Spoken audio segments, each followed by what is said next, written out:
doing a side-by-side ride at Hole in the Rock. Oh, that sounds so fun. And I guess they just got that road through RSD 477. You think so? I They're thought that's talking what about it at I saw a USAC, little remember? announcement. The Bird Trail, doesn't that go to Hole in the Rock? It does. That's the very road that he's on. They just got the rights to it. See, we do talk about realistic stuff at USAC.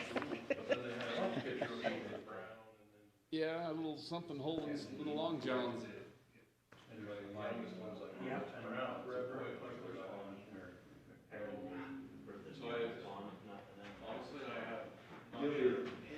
Hey, Dirk. Good, how are you? Hi, Dirk. So, All right. Let's go ahead and get started on this public hearing, the workshop. Sheriff Jensen called and requested to be moved to the last, as he just was getting back in town from a meeting down in Salt Lake. So, with that said, would our Public Works Department like to go first? Sure. All right, thank you, Matt. I'll be right back. Thank you. you really like to go first. Would you be willing, let's put it that way. Okay, thank you. I just want to make sure what documents you guys have or what you have access to view. Well, let's see. Well, let's see, we've got, Cameron sent us a copy of your statement of expenditures and estimated revenue, department budget requests, so we've got Yeah. the whole thing here. We've got 25 pages to it. Yep, So it would be fair that you guys probably have all of these that you're looking at on your iPad. Is that yep. okay? But if you've got a hard copy to give away. Well, it was 25. That's why I was trying to save trees Yeah, okay, that's. and didn't print them all. I didn't know if you guys would already have a hard copy or not. So Yeah, right there. Hello, Paul. Hi, Paul. We're just getting started. Yours is 25 pages. Just noticed it was 2 rather than 3, so. yeah, how fast do you want me to go, Dave? Because the print is very large. Yeah, that's the print's really large. I'm doing well. How are you? Good. How'd everything go this weekend? Pretty okay? Yeah. Huh? Under the Thank you. circumstances? Yeah. Oh, yeah, it was good. Yeah. How did it go for you? Pretty all right, I think. Yeah, we can't complain. All right, Matt, I Okay. think we're ready. All right, what do you want, which one's the first one that comes up on your iPad, Barbara? It says expenditures, revenues, and balanced budget. That's the first page I have. Is that what you're talking about? There should be one, if it says department, does it say vegetation, engineering, public works, admin? Okay. No, No. When I clicked on the Public Works one, it says Statement of Expenditures and Estimated Revenue. And then it has your mission statement. So if you look above that, Okay, does it say admin? No, it says Budget Request. yeah. Public Works admin, this is admin. Yeah, up here, This is admin, okay. Wait a admin, minute. yeah. That's the first page. So Public Works request in the council packet. You're right. The department is admin. And there should be, so in that 25 pages, there's gonna be 4 departments. So I thought I would go Okay, in yes, I'm sorry. chronological order Yeah. and start with whatever, Okay, I didn't know if admin or road or which yeah, one was gonna be admin the is what first. it says, sorry. Public Works Admin Department. Yeah, there we right go. there, Okay, uh-huh, perfect. yeah. I'm there. So if you guys scroll down, at least so you can see the expenditures and the revenues, that's where I will start. Okay, And I don't really have a planned presentation or speech or anything. I've just gone over my budget. I've prepared some stuff, but then I thought the best way is if you guys have questions, or we can just kind of go down them and look at them and just kind of have an open conversation about what you guys are seeing, if you have any questions, and then I can either try to answer them the best that I can, or if I don't have the information, then I wasn't prepared, so. Well, the first question that pops into my mind is, you're looking at raising personnel expense nearly $100,000 Okay, so the one, in admin. that, we are asking for a part-time employee in the admin. So when we, starting right off with the personnel, that's a part-time person that's gonna work up to 20 hours that will help doing building and grounds, basically less, 20 hours or less a week. I think if I looked at the costs for that, it was probably around like 20 grand of what that was gonna cost for that person. Like $17 an hour times $20 or up to 20 hours a week. So that is a new ask, is for a part-time position in that. So that 100 grand then is for basically the salary increases we just did, plus the additional part-time person, because as part-time, we're not gonna have to fund benefits, things like that. It'll just be Correct. Okay. It's just, there isn't any, there's a little bit of payroll taxes that I think come with a part-time person. Sure. And that was like 17 to 20 grand. The rest of that is cost of living, the COLA, the 8%, whatever projections they're doing for the end of the year. And then right now, that admin has 3 different people working in it. That would be myself, that would be our administrative secretary, and it would be our facilities manager. So that personnel is covering 3 full-time people. Education and training has gone up, right? That's, if this was the first year that we've ever had our facilities manager on board. So he came to us this year. He was approved at the end of last year. He started probably late February, early March. And so this will be the first kind of cycle that we've actually had our facilities manager on board. So some of that training is for him to make sure he goes to OSHA, to go to get his certifications that he can get, that he needs to be part of his facilities management. So that includes travel then in that education training piece, that'll roll up travel? Yep. So what you guys should have, if we need to go back and look a couple pages, it will have those itemized. So if we go back and look at travel and training, we have some OSHA, some MSHA. There's a little bit of training for our office manager, and then there would be training for my position as director. Mine's like 3 pages back from that, Dave. Okay, education and training, yeah, I see it.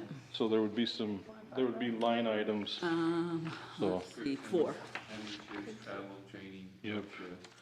office, So- APA, UAC. so one of the things that we've tried to do in the admin and the engineering is when we come back here is put as much detail as we can for how we came up with that expense. You know, we have group memberships that we're paying for out of admin. We're trying to pull as much as we can towards the admin. So one of the things, like, we have some software that we have to buy for asset management. Instead of charging roads 10 grand and vegetation 10 grand and engineering 10 grand, we're trying to pull that in so that the admin is kind of covering what those expenses would be. That's the umbrella for all of it. Yes. Over time, we're trying to make sure we get a good grasp on our office copier costs, our pens, our papers, all that stuff, so that we can see what's going into admin. So, Matt, when you're doing some of this training, you know, some of it'll be, you're gonna actually leave the county. Correct. And, have to pay for hotels, gas, meals, things like that. Correct. And some of it may be done online, is that right? Yes, so a lot of, and Joel would be a good one where he's actually brought in people to teach some of those MSHA, OSHA trainings with maybe LTAP. There's actually some online, so you can purchase them online in a group setting. So most of the training that's not, or some of our conferences, so, you know, if we went to Building Better Utah, that was put on by UAC, that was travel to Price, some expenses. Or a couple weeks ago, Stormwater Group went to Salt Lake. So most of the time, we're trying not to spend a lot of times in a motel, because you can usually travel there, pay for your conference. It's the hotels that sometimes it will add up a couple $100 a night. So So just so for my understanding then, the way this gets put out. Right now, it shows, travel and training, but as those expenses come in, we'd have, if you stayed here in the county, it would go to more of that education bucket. And if you went down to, say, Price, had to spend the night, it would go into the travel bucket. Yeah, they would both get, the way we bill them was that same account. In our case, it's the 230. So if you're doing some kind of travel and training, they all go into that 230 bucket. We don't have, there's not a separate budget item for travel versus training.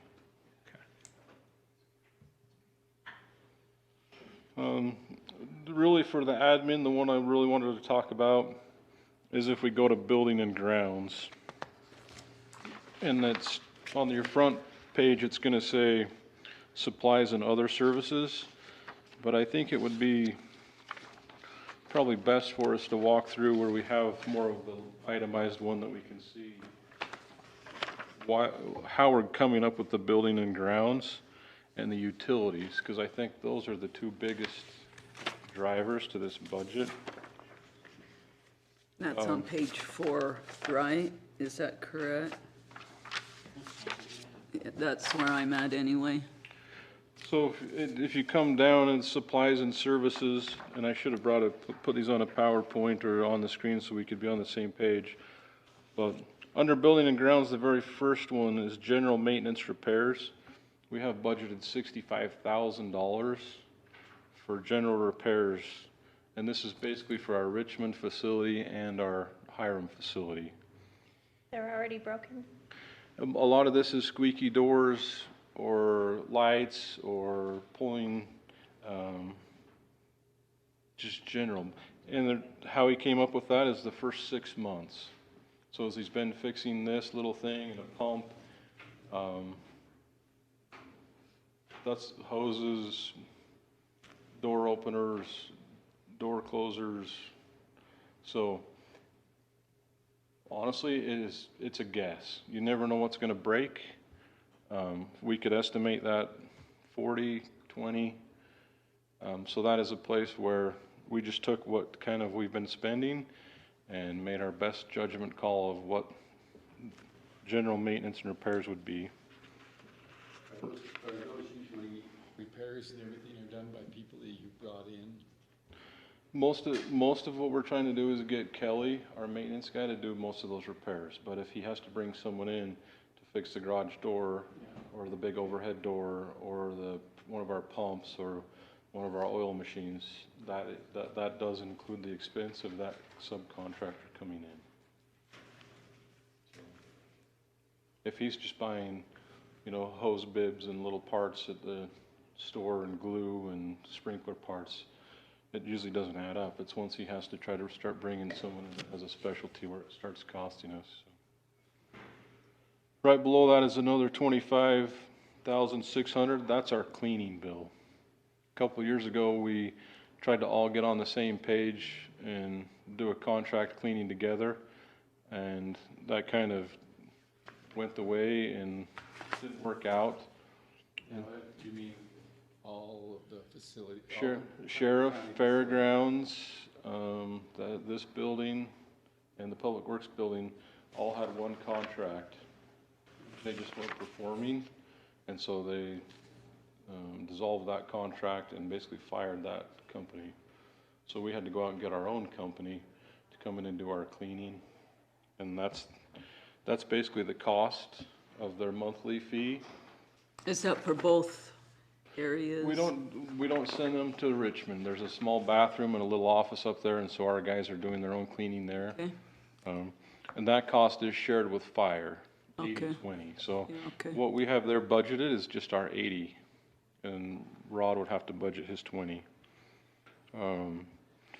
The cleaning doesn't include any of your paper towel products, trash bags, those types of things.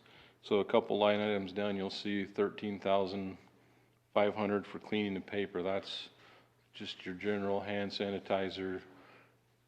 Again, we're still fairly new at this, so we feel like we have a good estimate, but we don't have 5 years of track record of how much toilet paper or paper towels we use. So some of this other stuff is just the generators, the fire extinguishers, some of your state testing.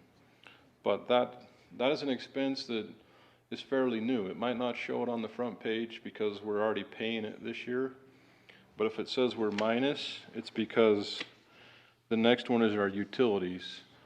Right, this year we budgeted about 51,000 for utilities. We're already past 51,000 in utilities. And based on our 6 months of this year, next year it's gonna be about $125,000 just for utilities for the Hiram and Richmond building. Who do we contract with for power? Is it Rocky Mountain Power? Hiram is part of Hiram City. Yep. Water's Hiram, Power's Hiram. That was a miss, not getting into UAMPS, getting on that nuclear power bandwagon.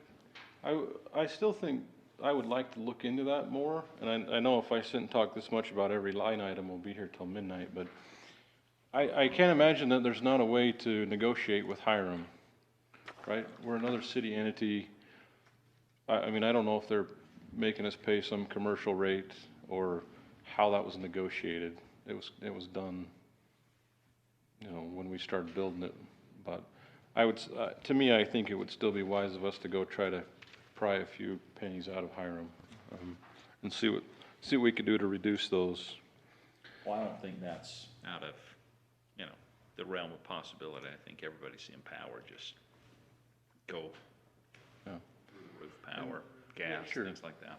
And I don't know if theirs was based on an estimated. I mean, when we started up, they didn't know exactly how much water or sewer we were gonna be using now, so it may also help to go say, hey, based on your estimates, are you charging us, is that still accurate? And hope for reduction, but, the rest of, if we go back to the, kind of the first page, I don't really see anything, or nothing jumped out at me, so if something jumps out to you guys, but some of these changes on the first item in our expenditures as an employee, you have a little bit of training that we've given to our facilities maintenance guy. We did put some professional services in there as $5,000. That helps if our office person or our facilities management guy needs some kind of training or he needs some kind of technical service, but mostly that's for our office lady to have something so that if she needs to contract in with some outside sources, she does. Engineering and public works is not tapping into that. We have our professional services in engineering, so that 5,000 is strictly for either the facilities guy or the secretary. So, question?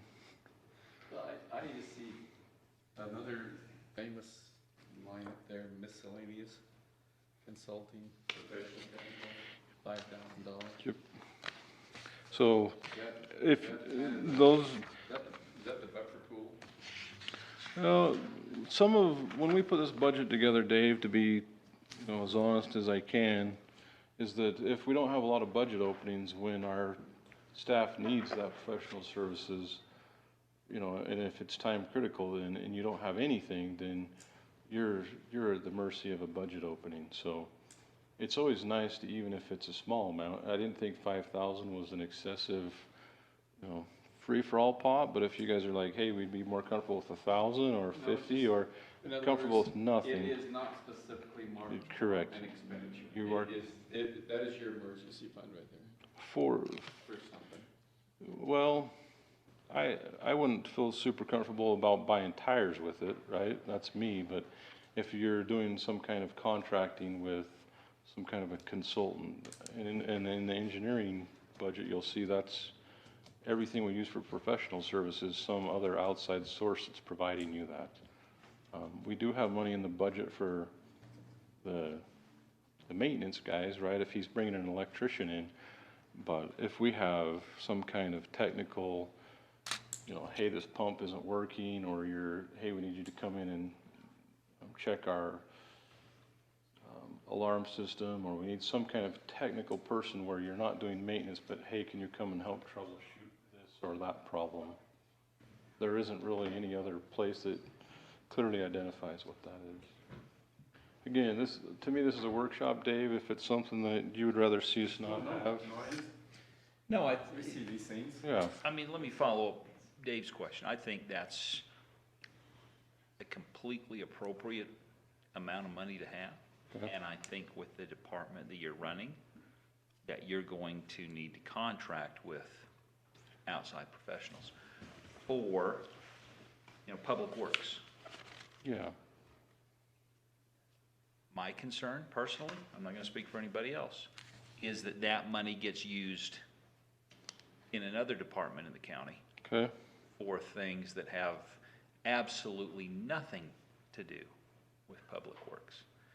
And I think everybody here would be more than amenable to making sure you have some buffer there to respond to the needs of our citizens and provide those services okay, in the Public Works Department, Okay. not for something that is just so tenuously related as to be beyond the pale.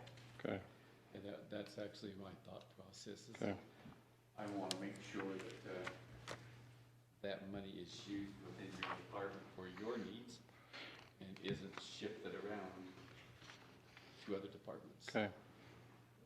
So, We'll see some more of that. That professional services is a bigger line item in engineering and, yeah, so, Yeah, as we would expect. Right. Right, it's just that our concern, I think, is that it's not used in your department.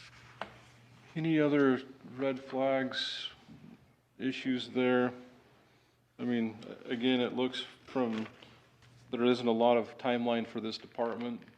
The admin department was created this year, so we don't have 5 years of track record to see what we are doing. I just noticed your lawnmower and stuff like that, that's Yep. just for your facilities, right? Yep. He's borrowed Bart's from the fairgrounds a couple of times this year. Yeah. We do have another vehicle in there. He doesn't have a vehicle, it'd be time to trade ours in, so we know we're gonna need one. Whether that goes to our facilities management guy to drive from Hiram to Richmond, or whether he can still borrow one from the road department, or, I mean, the good thing about us is that we do try to help each other out, and we're not isolated, so we do try to, at least for equipment or manpower, we do try to spread that out between the road department, vegetation, and engineering the best we can, so. I appreciate the work that you put in that and the level of detail. Thank you, Matt. Good job, Matt. Thank you. Barbara, what's the next one that pops up if you guys scroll? Roads? Looks like roads. All right, roads it is. Roads. I don't see Nolan here, and I don't see Gordon. They're out of town today. So I actually had a visit with them, and the first time we looked at the roads a couple weeks ago, not knowing the big picture of where the budget is and just saying, Joel, what do you need to be successful in your operation?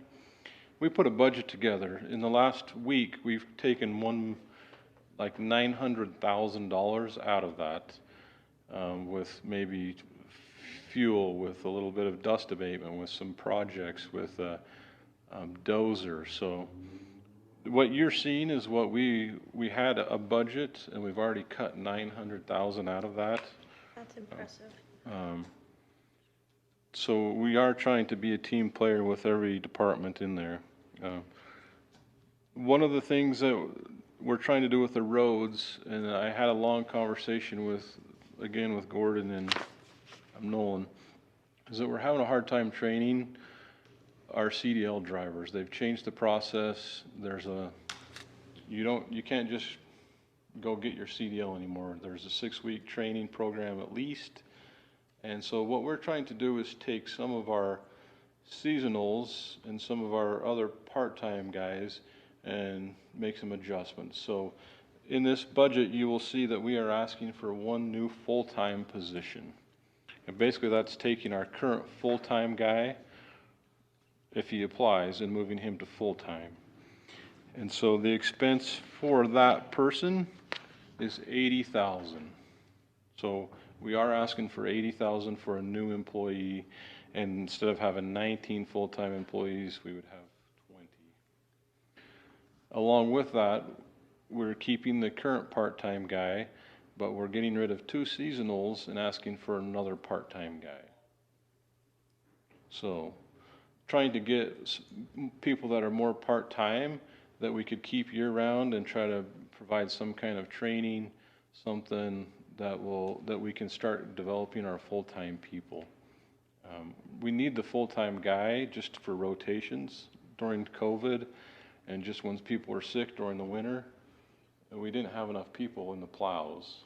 So you have a couple of people that are off, or you have someone who's vacationing and you get someone that's sick, you're shorthanded. So we do need the other full-time person just to provide adequate winter maintenance. If you guys have lived in the county very long, you'll realize that the level of service that's expected now is a lot higher than it was 5 years ago, even 10 years ago. We have a lot more traffic, so we're getting a lot more nighttime call-outs. We're getting a lot more dispatch calls saying, hey, there's a little patch of ice or an accident, or hey, can you come and plow this? So we've actually have 3 guys that mostly work at night. They also sub during the day, but so that full-time employee is really to help during the winter seasons. And we do. How have you been able to find somebody with CDL? That's why we're trying to move one guy in that we know is good and try to offer some part-time positions so that we get someone who may be interested, and it provides us that more of a opportunity. Seasonals we need to hire and then let them go. If we have someone that's part-time, we can work with them and maybe rotate them and try to find them some training, possibly during the winter or early spring. And so if we find the right people through our seasonal program, we're going to probably offer them that part-time position so we can train. We have a great person right now that works in the road department. He doesn't have a CDL. But how do we go send him away for 6 weeks when we don't have enough staff, right? During the summer, not a good idea. During the winter, you're already short-staffed or at minimal, so that extra person might help find that guy training during the winter. But figure out how to get somebody with a CDL. You let me know. Yeah. Hey. I'm just glad I have mine because I wouldn't want to go get it nowadays. So Those that have them right now, there's a lot of drivers. Yeah. They're getting It's- 45 bucks an hour. it's my backup plan. That's why I've never let it expire. So okay, that's my ace in the hole, Dave. So. In the hole. I'd like to just say something if it's okay, Matt. So can you come up so you get on the recording? Yeah, we want to hear that. That was mine, because CDL is so close to my heart here is we're noticing that the CDL drivers are going out there and getting $45 an hour. So these older CDL drivers, the ones that have them, they are being taken up by the market very quickly, very easily. So what we're finding is during the summer, we really get lucky going to school bus drivers, which helps us during very critical times of the month. But what we're finding is people come in, these younger people, they come in and they need help getting their CDL. They want to. It's a great opportunity for us on a part-time position to bring them in, help them get there, find out how good they are. If we like them, we're training them people for future full-time employees. CDL is going to be a critical issue in the future. We have set up with Bridgerland Applied Technology College to help in that process, but we get to do a lot of the training ourselves, which is also going to save us some money in that process. Awesome. Thanks. Can't be that tough. I've seen some of the drivers that show pick up my hay. They can't walk and chew gum. I don't. I think they're on the old. How do they finish 6 weeks?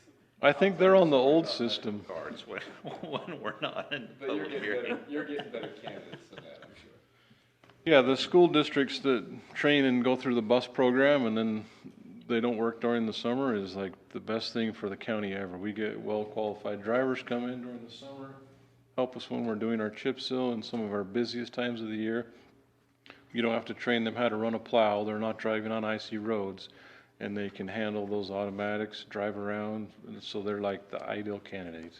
So, so support the school district in training bus drivers too. The other stuff with the roads, a lot of what you're gonna see is our supplies and other services going up.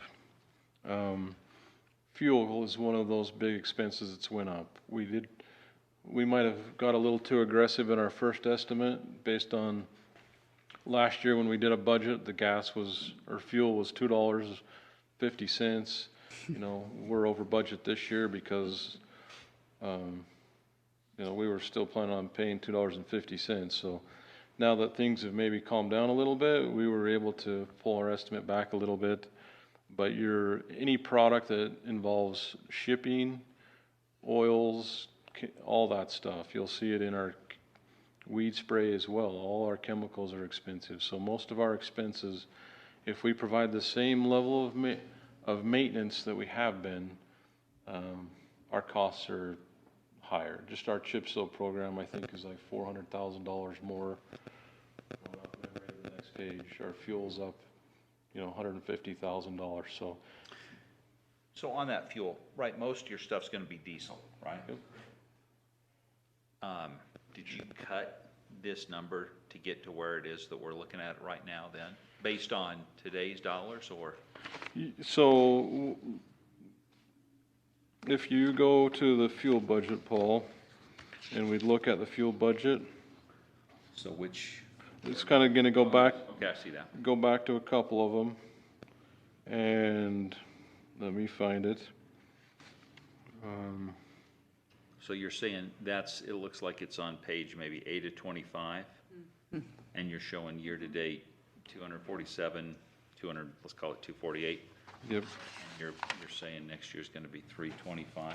Yes, and so even if you go back another page, when we first did this budget 2 months ago, and prices hadn't really bottomed out, we estimated we might be paying upwards of $500,000. So I don't think that's gonna be out of the it question. may next year. not, I think we'll start to see a but you know, spike on that. in our meetings, Yeah, exactly. Yeah. I mean, because that's, right, I mean, diesel's should spike by the end of the year, so I think we should be aggressive in making sure that part's funded. so, I have an older I have the budget printed before Okay. stuff happened. okay, So I have that you had 290 for fuel, so you cut that back to 115. Am I understanding that right? no, Am I looking on the wrong page? are you, Under road department. are you sure you're in the roads department? That sounds like a smaller budget. No, it's roads department. Yeah, Fuel is Right under there. supplies and other services. that's something different than what I'm looking at. So here's our fuel for the roads.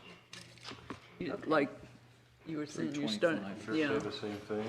I mean, I On think my that iPad, it 325 says one probably is 115. gonna, 325. so that's one area where I'd love to see Oh, I'm him sorry, not it says 325. Okay. tight. But it used to say 290. No, 500, that's what it used to say, 500. Okay, That's just something we sorry, cut looking at the wrong in the last column. little week, trying to be conservative but not overbearing. In our opinion, if we run out of fuel budget, we're gonna have to come back and ask for money out of the fund reserves, right? So do we ask for that now, or do we ask for it when we need it? And we made the decision to, let's be conservative, let's run it, and then if there is a problem, then we can come back and talk to you guys again and say, hey, look, we estimated fuel, you know, we had this discussion in the budget workshops, we blew it, we didn't know the gas was gonna be $10 a gallon. Who could have known? You pay as you go, just getting We have, a certain amounts hauled in every month. we have both ways, we'll buy in bulk and try to use that if things are looking Is there good and, have you been able to contract with any? you remember, Yes, in fact, the person we're working with on our fuel that we fill into our tanks, he will call us and tell us, I would wait a month if you can, fuel's probably gonna go down. or he'll call us and say, I've got a price now, fuel's gonna go up in a week, I would do it now. He's been very good to work with us on trying to make sure we're getting the best of the time. We also do have the capacity that when the fuel is really high, we bought a bunch and stockpiled it in our tanks. We still have the capacity to buy from service station and around with a discount what we have, so, but yes, we try to buy when the prices are the best.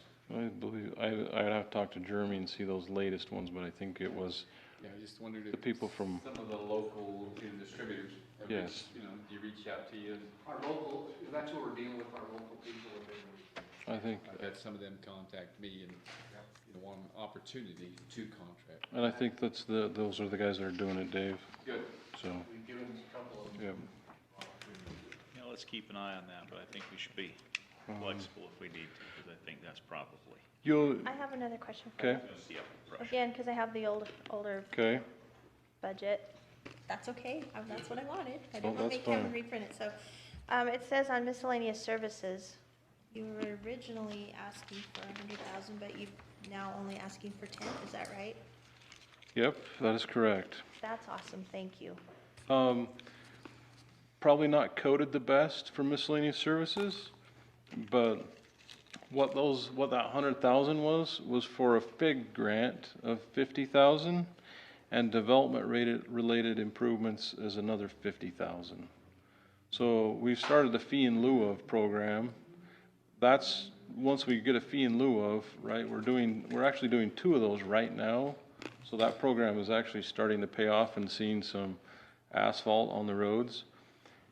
We get a check from the people, and then we have to route that through, right? Joel had to go buy asphalt somehow.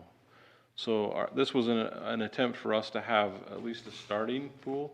So that 100,000 that you're looking at in miscellaneous services would have been, if you use it, you need it, if you don't, and it was earmarked for FIG grants and development-related improvements.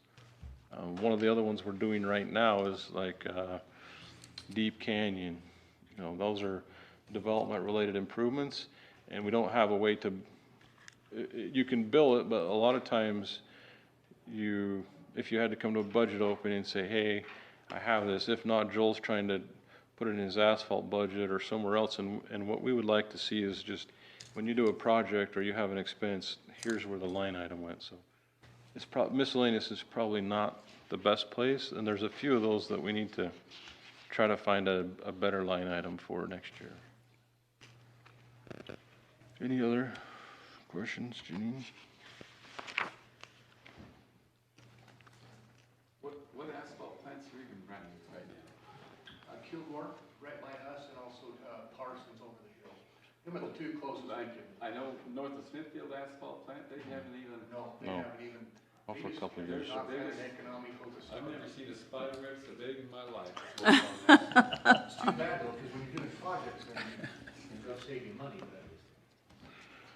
No, it hasn't even, they haven't even turned on. I think it's, the guy used where they call him Fluff, was his nickname, but once he Fluff. retired, they just have not even put anybody into it.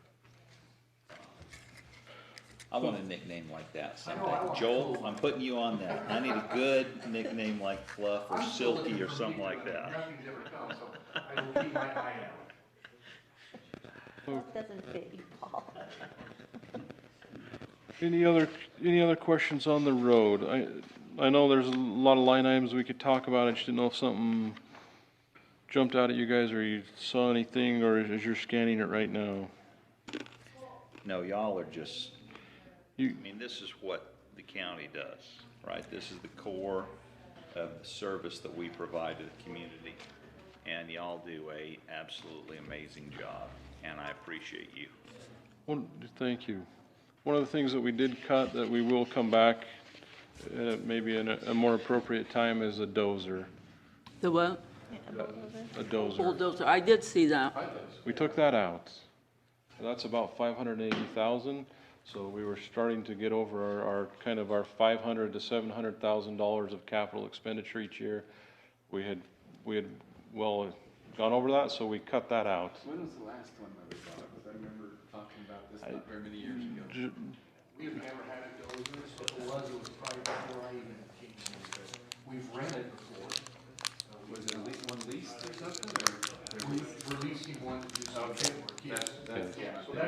see a dozer in there, it's a rental. Remember that? There isn't very many good construction projects or good construction companies that don't have a dozer. So you drive around, a lot of our road projects, it actually costs us to try to do some of our roads with graders because they're not built to go move rocks and boulders. Coldwater, I don't know if you, Dave, if you remember Coldwater, we still have 7 miles of mountain road to build, if not a little bit more, might be. Basically, you're dozing along the side of the hill. I think that's why they quit, is because whoever they had helping them was gone. But we have all of our pits that need greater work.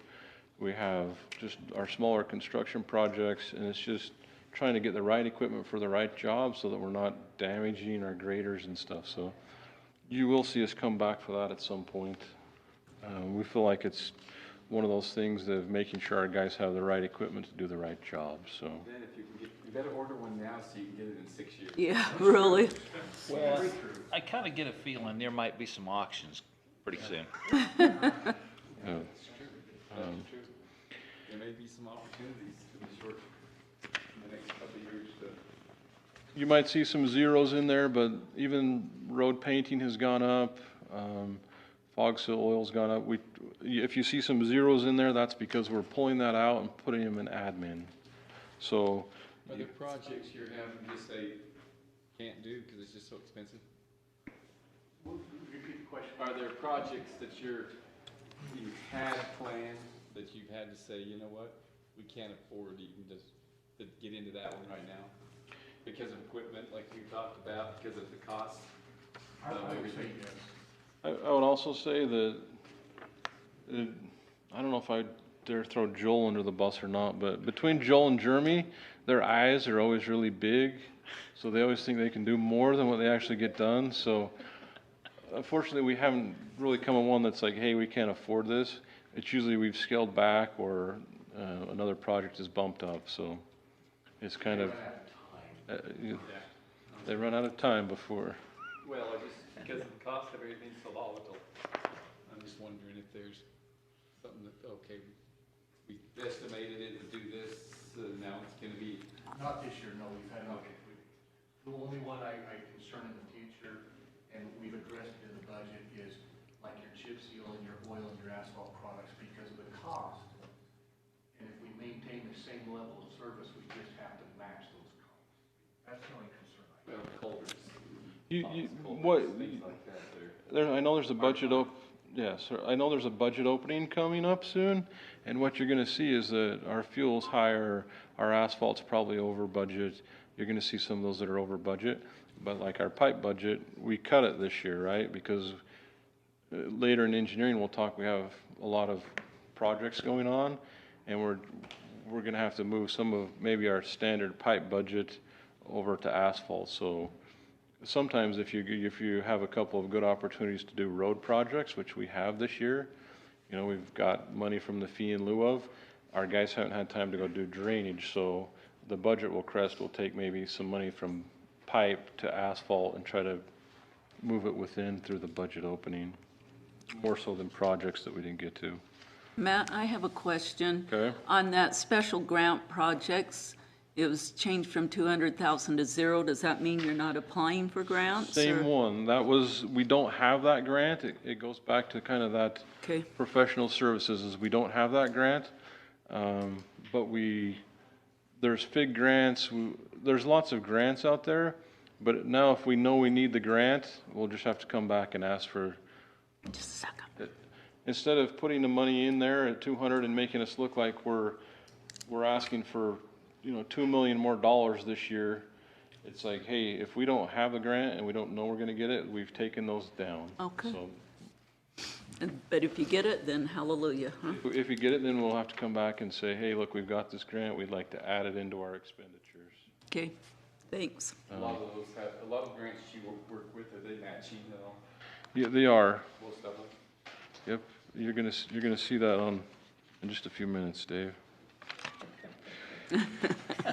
What's the next, is the next one vegetation or engineering? I'm Vegetation. still calling it the weed department. Yep, vegetation management. Vegetation, again, very simple budget in my opinion. Jake does a great job. He's very consistent from year to year. He did get some extra grants, so it looks like we're spending more in expenditures, but his revenue is also up, so he's got an extra like $100,000 in revenue this year. And some of that's paying for helicopters to go spray weeds, so it's almost a pass-through, but again, mostly his expenses are gonna be, raising his budget is just gonna be fuel and those chemical costs, and then your salaries. It's literally on rationing right now. Yeah. I think Jake does a good job, Dave. You come to our weed board meetings, I think you kinda know what he's doing. Again, if you see, he has a miscellaneous service one. If we wanted to see what miscellaneous services in this, it's the Ventanata grant revegetation for $10,600. So again, probably not the best place to put grant money is in miscellaneous, but that's where it ended up. So some of those things we'd like to change next year. Is there a account that a different account that they can go into? Like a different number or something like that? Well, a lot of the revenue line items that we have for the weed are, income from the state, income from federal, income from cities, income from municipalities. So if Jake gets kind of a one-off grant somewhere, a lot of times it didn't have your standard line item, but yeah, I'm not a big fan of miscellaneous. We've tried to get rid of as many of them as we can, especially in the actual description.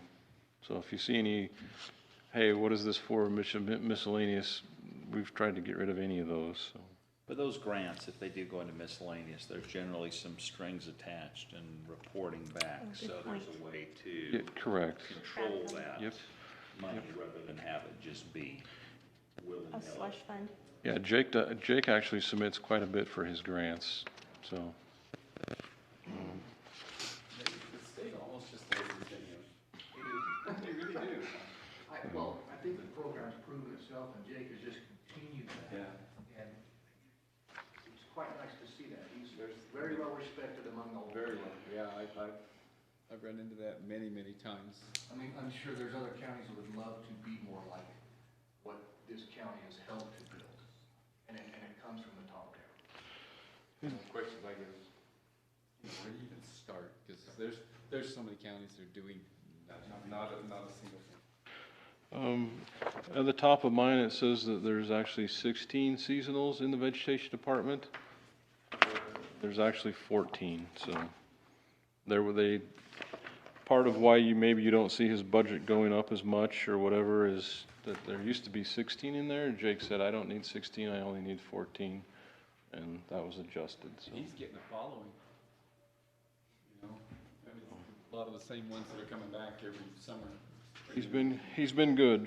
Jake's wanting to look at the part-time too. This year he decided against it, but he's looking at trying to do some part-time people too. The way that the policy has been, or that was understood to us, is that you could work for 6 months or 1,040 hours as a seasonal, and then you had to leave. So he was having people that were coming in that were working for maybe 7 months or 6.5 months, but they weren't reaching their hours allotted, but was reaching that 6-month time. So he was saying, hey, maybe I should go to part-time, but so you might see, next year or something, Jake looking at trying to get more part-time guys for that reason, Dave, you trained them all 1 year but right now you have to pay unemployment and everything else, so seasonals was still the best way to go for him. Any other questions on vegetation?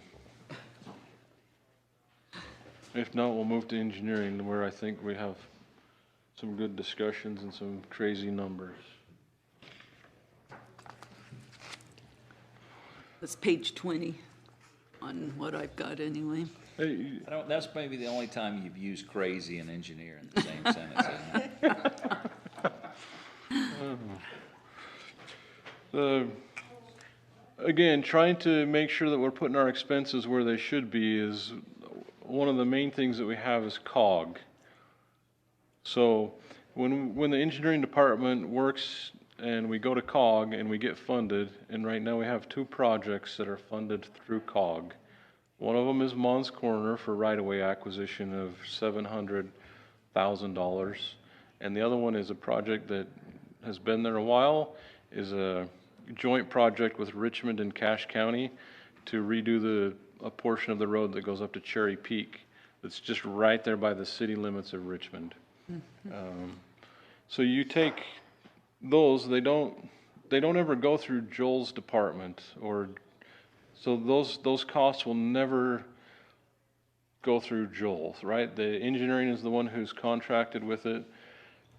We will go get the engineer, we'll do the bidding, we'll get a subcontractor, we'll do the inspections. So in our mind, Mr. Gilbert's handling all of that, isn't he? no, he'll give you the money, but once he's, like, so for Mons Corner, we gotta go out and get an engineer.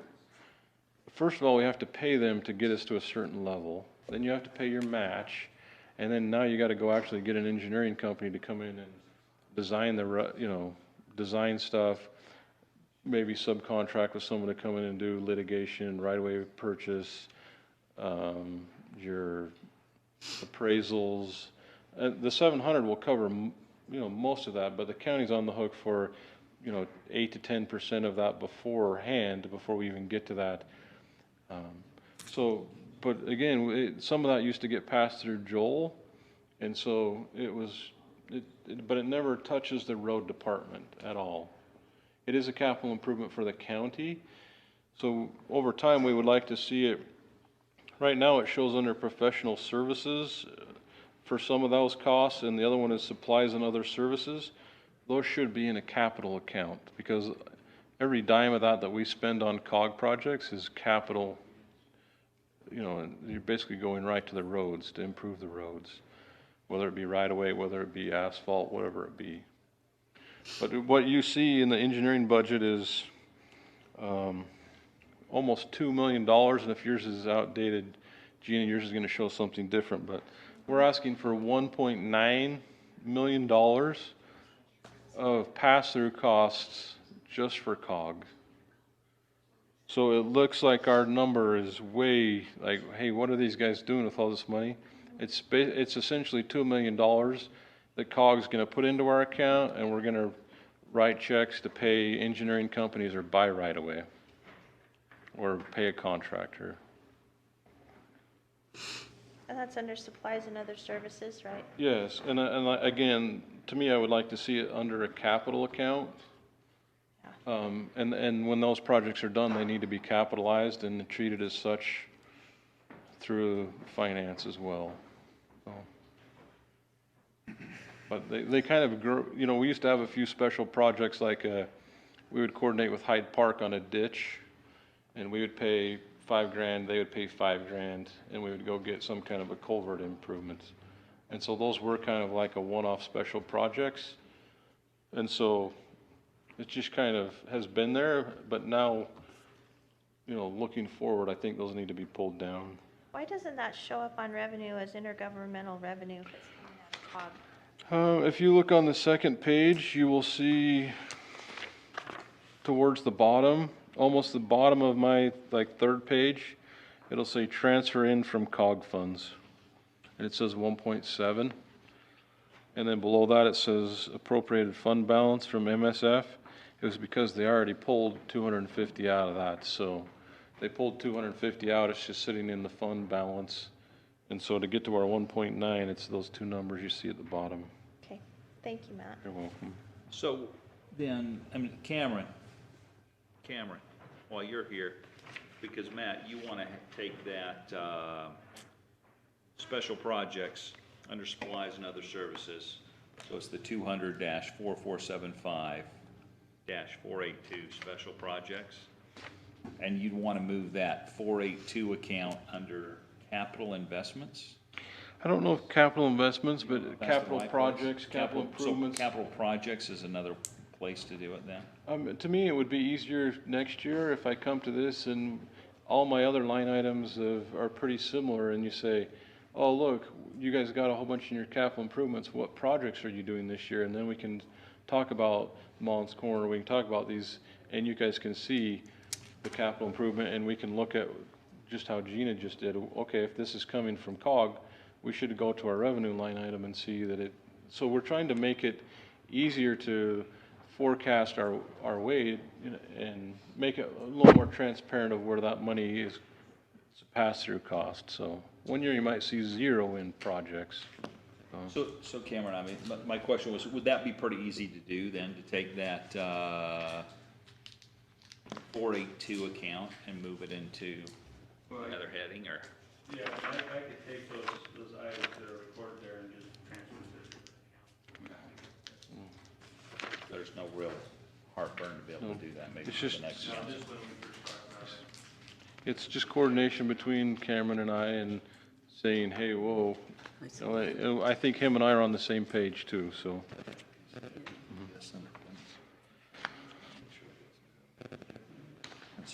So that accounts for 1.9 million. So there's another 200,000 in there that I want to talk about. It's my plea for an engineer. When I was hired on as the county engineer. My position got morphed into the director. And so what I'm gonna pass out is just something that I brainstormed for probably like 5-10 minutes. Thank you. 5 or 10 minutes. I put brainstorm.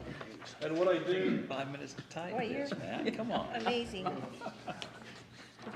what I put over on the side, I wanted to clarify that so that if you're like, man, his formatting's bad, some's caps, some's not, this wasn't for my English class, this was just for discussion. Professional and technical, over in the corner, all that 1.9 million doesn't come without a cost, and it's the match.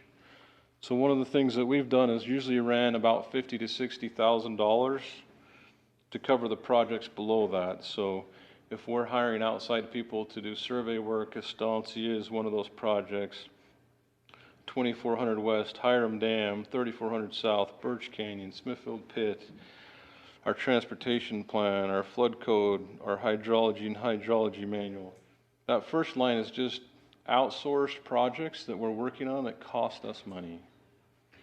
So that budget's usually been running, you know, maybe 40 to 60, kind of in there the last few years. This year we have it at 60, but we've asked for another 85 to try to, if we're gonna go forward with those COG projects, we need that match money. So we gotta go pay the engineers to take it from where it is now to the next level. So there's no way to get that $2 million if we don't pay our match. Some of it we've already paid along the way, but engineers are expensive right now, so you go have them make a few edits, we have someone do a survey work, we have someone finish up the design work, and we need some money to cover that. If not, we don't do any of those projects below. Basically, we're asking for about $85,000 to pay the engineers to finish up Richmond and to start with Mullins Corner to take it from the 30% to the 90%. Matt, are you asking for another employee, or are you just asking to fund engineering services? We are asking for another employee too. This first little box, I just wanted to talk about the COG, the money in that corner, and the projects underneath that. So if I confused you, I was sorry. No. Oh, good. This is one of them, I want you to move to the bottom. So that's what that first corner is. Going back to the employee, Gina, sorry if I confused you, changing gears midstream. I wanted to list what the engineering department's doing for development. For, you know, maybe an opportunity for another discussion, but for little or no money, we do all this for development services as part of our engineer duty for the county. So anytime a conditional use permit comes in, engineering reviews it. We give them preliminary analysis, And now, from the time they submit it till it's completed, we're reviewing plans, we're reviewing stormwater. A lot of time goes into conditional use subdivisions. No, this is where that process, I've heard from many patrons. It's apparently when they've gone in there, it's been very slow. It is very slow. Now, okay, Some of that's our fault, will this speed that process up? yes. Great. From engineering, I can't Tremendously? I can't speak from the interim director's position, but yes, engineering is a bottleneck, and I won't lie. Sometimes we can push it and push it back to Dirk or Tim, or when Chris was here, we could kick it to Now Chris. everyone's under the bus. Yeah, Everyone's throwing each other under the bus, it seems like. And so, yeah, if I throw Tim under the bus, then they go bug Tim for 2 days, then I get caught up. And when they come back to me, I'm like, I've had this the whole time, I don't know. I guess that's what I'm, He says that, but it's I'd like to get to the, I'd like to get to, right now it seems like we're grabbing a porcupine. And everyone's getting, pricked by the thing, and so I was wondering, how can we, by chance, just really get to the nitty gritty? Is that where most of the bottleneck? You have to remember that we are only an asset to development services, so if there's a process or there's something that's going on or lack of communication in their process, this is not gonna fix it. We're not gonna go fix their problems. But what it would allow us to do is when that conditional use hits our desk is be able to turn that around in days instead of weeks. Okay, that's huge. Yes. That's huge. And that goes for And to a lot of people. conditional use, that's conditional use, subdivision amendments, rezones, zoning clearances, 122 of those this year. The county charges $75 for those. We could spend 5 hours or 15 minutes, you never know. So just this list right here is more than one full-time position. The problem is that you don't have a lot of money making. Did you see, no one's gonna give us a grant to review CUPs. So what you're fighting is a level of service that you talked about, Dave, is we need to decide what level of service is acceptable for the county. And is 3 weeks acceptable? Or is 2 months acceptable? Or is the county need to have an acceptable of that we're doing our due diligence, we're getting people the answers they need in days and weeks. As volatile as everything else is around them. For example, 3 months can cost someone tens of thousands of dollars in interest. Because You're right. the interest changes that have happened just in the past, just in a few months, waiting for processes. Yep. And that's what has just been furious for a lot of people. So on this list of development duties, you'll see one that says land disturbance permits, and a couple up there you'll see encroachment permits. I have a staff engineer that's part-time with the county, part-time with COG. He does 75% of his time with engineering is spent doing encroachment permits, working with people that are coming into work in the right-of-way. They don't understand the county process, they've never worked in it, they can't understand why a farmer can't pave the road. And so it might seem simple for someone to come in and get a permit, but that process, he collects the fees, he fills out the form, he submits the fees, he's balancing it, pretty much he's running the encroachment. The stormwater inspector that we currently have does the land disturbance permits. So you have 2 staff members right now that are basically handling 2 permits. We have section corner permits that we could issue that we haven't even, it's another revenue source for the county, but we just don't have the staff to manage them. We're still trying to build. Flood development permits is another one that could take you 2 days to work through that permit with the applicant, work with FEMA, give them feedback. It's $25. So this is a precursor to, hey, we need to look at our fees in this development services area and just decide what kind of level services we want to provide. So I'm not here to argue that we need to raise our fees yet. I'm just saying, engineering has a lot on their plate just to help development. If we move to the last one, this is the management responsibilities that the engineering department has. We have $5 million in ARPA projects that we need to manage, another $1 million in some other ARPA projects, $2 million in COG that I talked about. You know, we're paying, we might get those COG projects, but someone's got to manage them. The engineers aren't just going to magically manage themselves. We have a transportation master plan. We're helping COG with theirs. There's coordination with UDOT on 4400 South. I mean, this is just, and to me, I put down some of the bigger projects that we're helping to manage. Even the PL 566 is 25 million plus. So you're talking about millions and millions of dollars that the engineering department's trying to help manage, make sure it's getting spent right. We meet with UDOT quite a bit to talk about the Western Arterial, 8991, SR 30, you know, all those projects we're meeting with UDOT. So you take our development duties, our project management duties, and the in-house projects or that we're trying to work with Joel, and you're basically trying to do that with myself and half of another kid. Down here it says under the project man, the very bottom one is surveys. Yep, we do a lot of surveys, or we manage surveys. Right, we're managing the survey. You can talk to Joel, the staff engineer's been out and surveyed and staked roads for him, right? That's survey work that usually your county surveyor might do. But if all the surveys that we're doing for our right-of-ways, our roads, you know, we gotta go get surveys for our COG projects to buy land. We have to manage those. So in this line item, it's a management thing. Somewhere else, you're gonna see that as actually a duty under our, if we were to give you our other duties, we only gave you development service duties and some of our project management. We didn't go into what it takes to get Joel a set of road plans or to do a culvert analysis for him or to help him, you know, where should we have this striped, or hey, where should I set this sign? Is the sign legal? And so this is just, like I said, a 5 or 10 minute, hey, this is some of the things we're doing.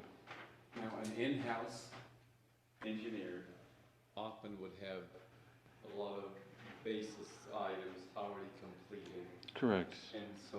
We versus don't. When you go hire one out, Yeah. they start ground zero every time. Correct. And so they charge you. And I said that we don't, it goes the other way, right? Some engineering firm that's been in business for 10 years, he's gonna have a detail. Oh, you remember when we did that other project? He'll slap that on. Yeah. So he's got some of that resource. As far as back knowledge, In other words, the county library of information. yes. and What everything. you're talking about is, hey, yeah, I know where that river goes in that pipe. You go hire Acme Engineering, they have no clue what's been done there the last 10 years, so. You know, I mean, Matt, as far as I'm concerned, this is the basic blocking and tackling of what county government does, right? I mean, nobody's coming out there to take a picture and put you on Facebook and get you on the front page of the paper, because this isn't exciting stuff. But this is what the citizens expect us to do. Yeah. This is where we should be focused on, because there is a pressing need here. And I'm all for funding this type of stuff, because this is what we do. We can do a lot of fun stuff that's neat. This is what we're supposed to do. This is our charge. This is what the citizens expect us to do. We do, and we're gonna try to do better at finding ways to create revenue with our engineering department. We've issued a few permits, we're trying, but essentially this is just a pure expenditure to provide services, so if you get that through your permit fees, or whether that's your taxes, however it is, right now it's just hard to say, oh, you hire another engineer and now we're gonna make $500,000, that's not the case. It's gonna be an expense, so. And right now, for his wages and to onboard him with a computer and everything, if I go through my budget and if I had to take out all those expenses, I am at $209,000. So that's what, you bring him on, he's gonna need a computer, he's gonna need this, he's gonna need we have to buy AutoCAD, we have to buy another software. So the wages alone And that's built into your increase here. is correct. Okay. So if you said, don't hire the engineer, my budget just went down $200,000. No, that's Yeah, we money need well that, spent. yeah. So you take the 1.9, you take that 200, that's like $2.1 million of that 2.9. You take some of that other match costs that I have, and I think you start to dwindle down and you see that we're running pretty lean. A little bit of fuel, a little bit of your COLA costs, you know, some gloves, some hats, some computer programs, some travel training, just to make sure our guys are good, and we're not really asking for a large increase, so. Matt, you've done an excellent Okay. job. Thank you so much. We appreciate it. If you were expecting 10 minutes, I apologize, but I think I'll let Dirk take over. Okay, thank Thank you you. so much, Matt, You guys have any questions? and Joel, yeah. No, well, you're awesome. If you guys have any questions later, you're looking at it, text me, email me, whatever. I want to make sure that if I can't answer it, that I go find out the answer for you, so. You did an awesome job. Thanks, you guys. Appreciate it. Mr. Anderson. Well, I know in our meeting the other night, Councilmember Erickson said 15 minutes, and I think I can give you 10 and save 5 for questions. My knowledge is not going to be nearly, You can give us 10, yep, but you're not gonna give it to Sean, are you? oh no. I'm not even sure, okay. I'm writing it down right now. Yeah, no, I actually was going to put a timer on my thing here. I got you. Mr. Borup, maybe you can give me a squint or something of a, You got okay. 3:15, timer started. And honestly, this is balanced between the fact that this is kind of our former director's budget, but also the fact that I think that what we do in development services can be considered quite more straightforward, and our staffing levels are pretty straightforward. So I'd like to just, in the 20-second overview of my presentation, say that, long story short, we're keeping our staffing levels at the same level that we have in the past that Chris had. A big difference in our budget this year is going to be the cost for our software package that we're moving forward with. And then also, Matt and I have talked about the fact that overall, for our fees, that they just don't reflect really what they could possibly be. And in development services, there's no real way to charge what we actually spend on the programs. So I call it to reasonably maximize our revenues, because we can't really 100% pass on those costs.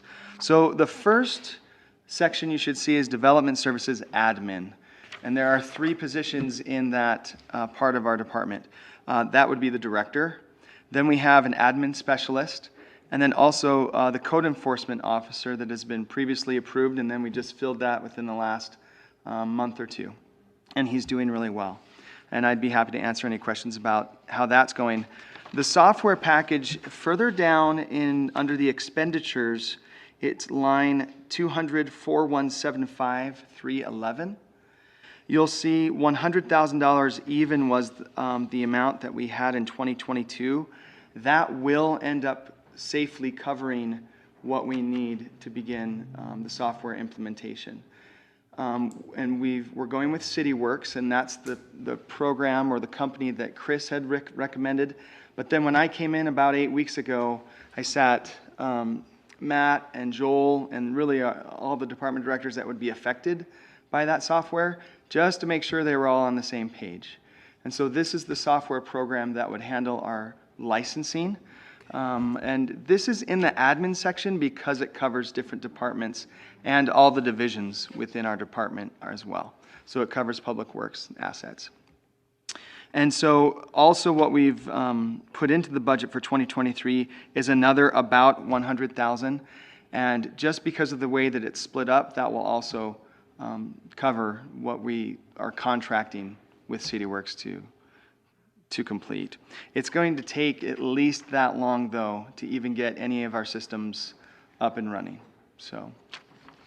And so that's the admin side, just the 3 in admin. Also, I am not likely to be able to know the answers to a lot of your questions, or if you have specific questions, but I'm more than happy to go back, to take them down and go back and find them and research and do whatever I can to help you understand my budget better than I do. So, any questions on the admin side? It's pretty straightforward, those three. We contemplated putting the code enforcement officer in zoning enforcement, but he actually is helping, he's gonna be helping more than just zoning. So that's why he's also in the admin division. Kirk? Yes, quick- ma'am. Quick question. Yes. There is a little asterisk that says there's a request for one new full-time employee. Yes, so to make a really long story short, we've focused so much on the admin side because we put that code enforcement officer in, that that's a mistake. But I actually am we don't need any new. Oh, okay. Yeah. Okay. So Chris had done in the last year or so, basically some readjustment of how to take, and honestly, to meet some of the backlog that had happened with one of our previous permit techs. And actually perhaps moving on to the next division is best, because zoning administration is where we have the major organization that helps with that process that we were talking about earlier with Matt. Within the zoning administration, it shows 6 FTEs, but the one position that we thought Chris had put in, which we didn't find in admin, we had a ghost permit tech in this. We had never really looked. We thought because we weren't changing this. So the budget you see today says 6 full-time employees. It actually only has 5, and we're going to be able to take about $78,000 out of this budget here, because we simply do not need 3 permit techs. We really only need 2, which we have filled, and they're doing really well at coming up to speed and taking care of the zoning administration part of their job. So that was a mistake, carried all the way through to now. That will not be in the tentative budget that comes out.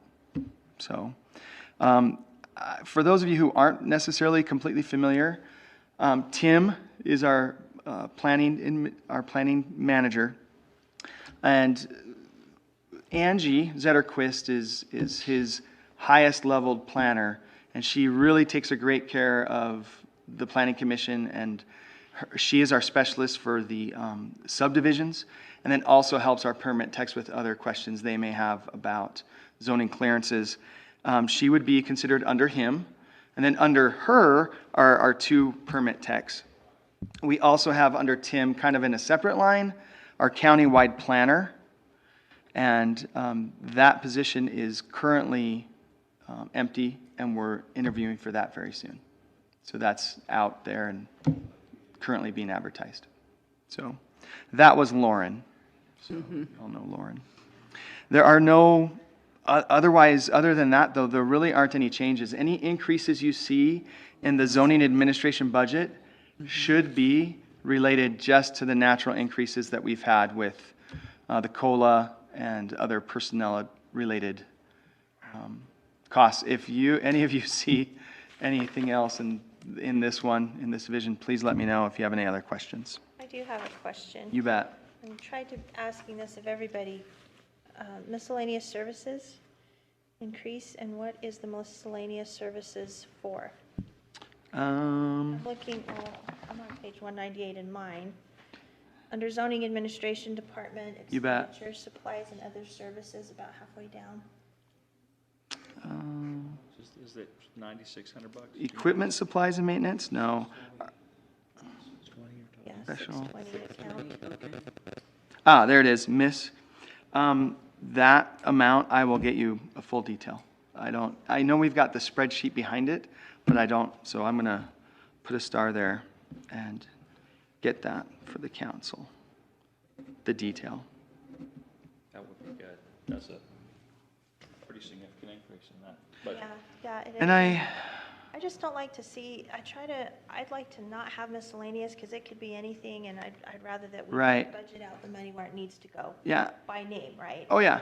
And lots of times I feel like the only reason things should be there, they should be listed by item so that anyone that looks at them can see why they may not fit other places.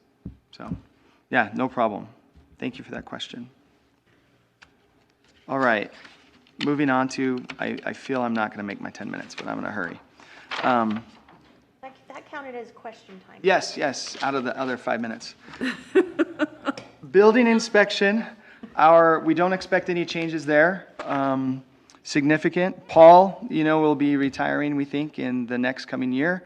That will be a really big deal for our department to go through that process and to replace him. Underneath him is a supervisor, Brian, and then he's got his inspectors, but also Lori Jones is a permit tech, but she's connected more to the building inspection side. Dirk? Yes. We'll count this on your question time. You bet. While you're looking at that $3,500 increase on miscellaneous services for 620, Yeah. we also look at 230 for the $4,000 increase for travel and seminars. Yes. However, I would like to note that the building inspection miscellaneous services is a beautiful, anyone? 0. Yeah, I don't know how or why, but, so, travel on both, Mr. Borup, or, Well, this is in the, in the building specifically? well, this is in zoning administration. Oh, the zoning. Zoning Right. administration, looks like it is popped. You're asking for a $4,000 increase where we only spent $3,400 Happy to- this whole year, so it'd be Happy to interesting get that detail, yeah. Not sure why that would have been lower and needed to go up. I think sometimes, anyway, I'll look that up. I've noticed in all of my different budget discussions with Calvin and then with Cameron, sometimes they would count in their education, the seminars, when really, we'll get you that. So we'll get you the detail on that. No problem. Okay. Any other questions on building? I do have a question on zoning administration down there. Again, it's under 620 miscellaneous services. It's You on bet. page 7. Planning commission, $50 per meeting. Ah, We need to raise that. Those guys do an amazing job. Yes. Do you agree, council? I do. I think they need to get a talked about raise. that for We've And- talked about multiple it, yeah. meetings. we can get this answer for you later, but I believe that might need, some action by the council. And if it does, go Bring for it, yeah. Yeah, bring it. But we could also budget it, and then if it doesn't happen, then you could reduce the budget by that amount officially in 2023. No, we'd be happy to pay them. What's that? Dave? That's the Chamber of Commerce thing they do. Where are you seeing that? Matt? Page 7, At what? under education and training on page 7. On page, was page 7, education and training? Let me see. Where are you seeing that? Yeah. Seeing that under zoning that's- admin expenditures, travel seminars. Oh, just. Oh, you've got the detail. That's what I can see it. I believe that a big part of that cash summit was the planning department going and giving presentations, but I'm not sure why that would be an expenditure. I'd be happy to look into that. That's- $3,500. This one, the one I'm looking at, says $200 or $500 for Cash Summit sponsorship and $3,000 for Cash Summit mid-year tour of cash. I don't know what that means. I do believe that the Cash Summit has a mini conference at one part of the year, and then their major conference at the end. But other than that, I'll have to look that up and get some details for you. Since it's here, they don't really have to travel, Yeah, so I'd like to know more about Well, it that. Yeah. sounds like they're why it's put there, Yeah, or why helping to it's- sponsor the Cash Summit. Held every year. Well, I don't see why Once- it would be zoning admin department that would be sponsoring that. Only that it's related to planning, I think. Yeah. But I'll look into that. A big part of that summit is where are we going, So I think but that's all I know for now, at this point. All right. Building inspection. Well, sounds good. Any questions on building inspection? And if not, you can ask them, obviously, at any time. GIS, a very small department. Carrie Jenkins and Cherie and Seneca. Carrie is our GIS administrator, and Cherie and Seneca are both GIS specialist 3s. There should not be any major changes in their budget. I did sit down with Carrie and ask him about his budget, but it was very boring, and he didn't really talk about asking for big changes. I mean, we even talked about his drone and how I'm like, are you going to need to replace that? And he said about the biggest issue they have is that the drone they purchase in the future might be more expensive because UDOT won't let them use certain Chinese models they're afraid that they're, what's it called, compromised, and so, but they don't need to replace it yet, so. Did you say there's 3 employees in that? Okay, because this one says 7. I don't, I have 3. GIS, Oh, GIS, I'm looking in the building inspection. yeah. Okay. And I have met, in the few weeks that I've been interim, I've met with each one of these division heads, and I'm wanting to make sure that they have what they need, to finish out the year and to head into the next year. But for the most part, they set their budget with Chris, and then it's gone forward as such.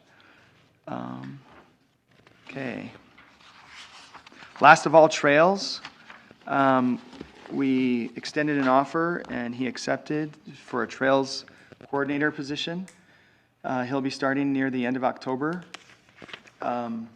He is not a Carly. He's not coming with as much necessarily pizzazz or the high level of expertise she has, but we feel that he is an excellent candidate and has the right energy and his heart and his mind are in the right place, and he really wants to be involved in the trails management. So this lists 2 full-time employees. Carly was the lone administrator for trails. We also had a half-time position. And this budget asked to make that position 1 full-time position. And as requested, this budget is at 2 full-time. I'm not convinced that we need a whole nother person as we rethink the trails role.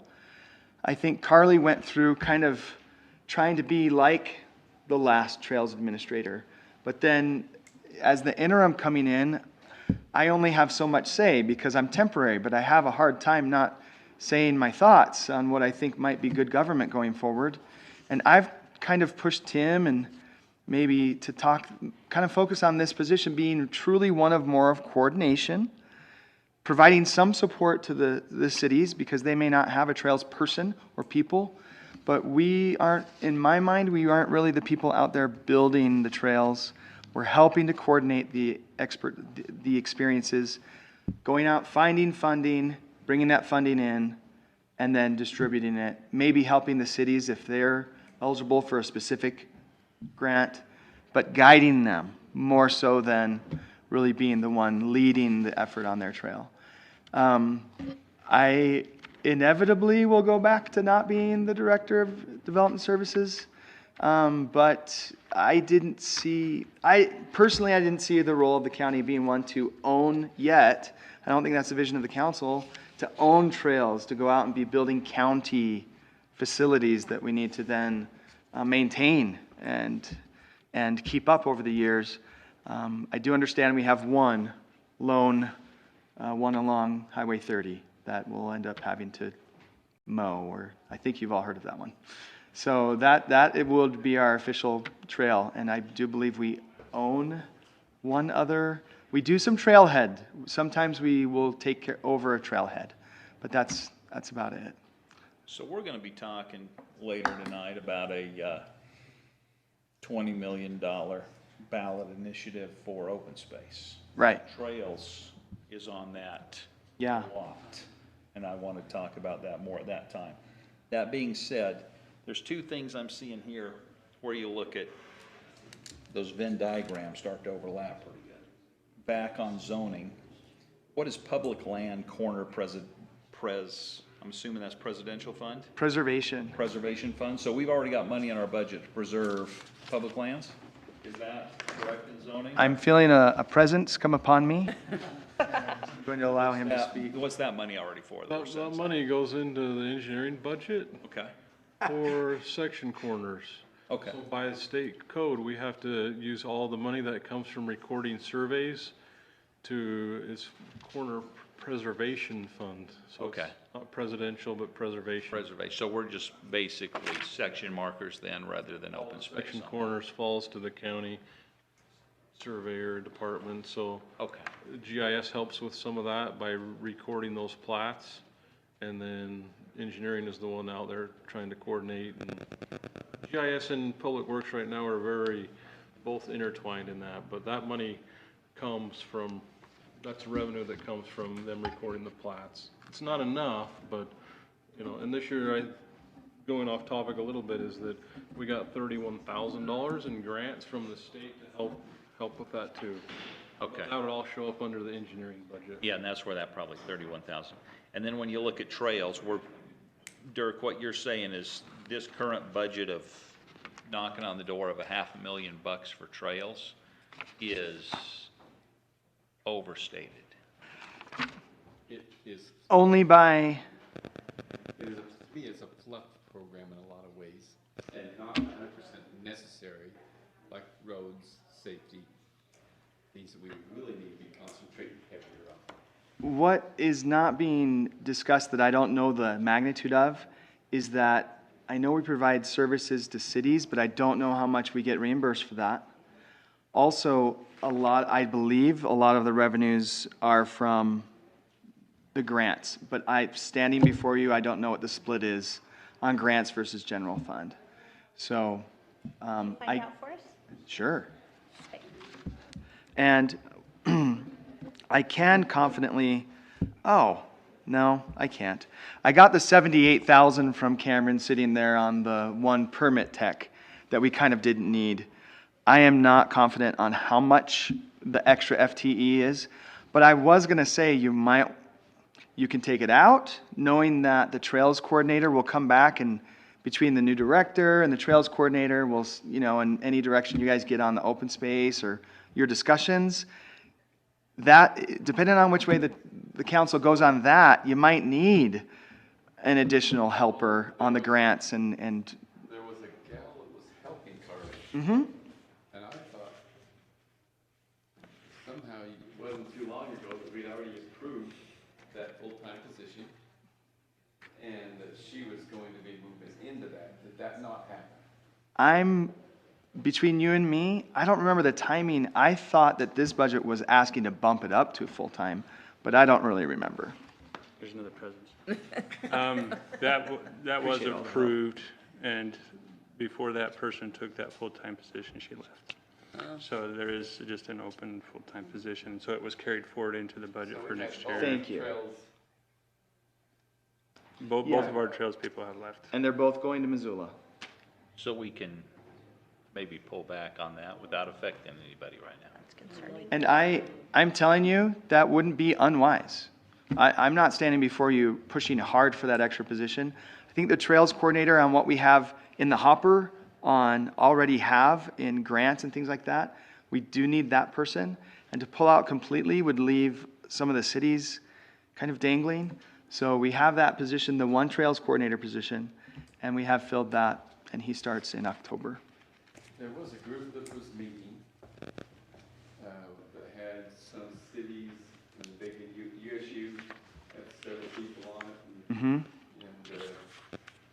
has that been, just like, done away with now, or are they just waiting for a regional? No, That's the Trails Committee meeting, and somebody's been taking over that meeting.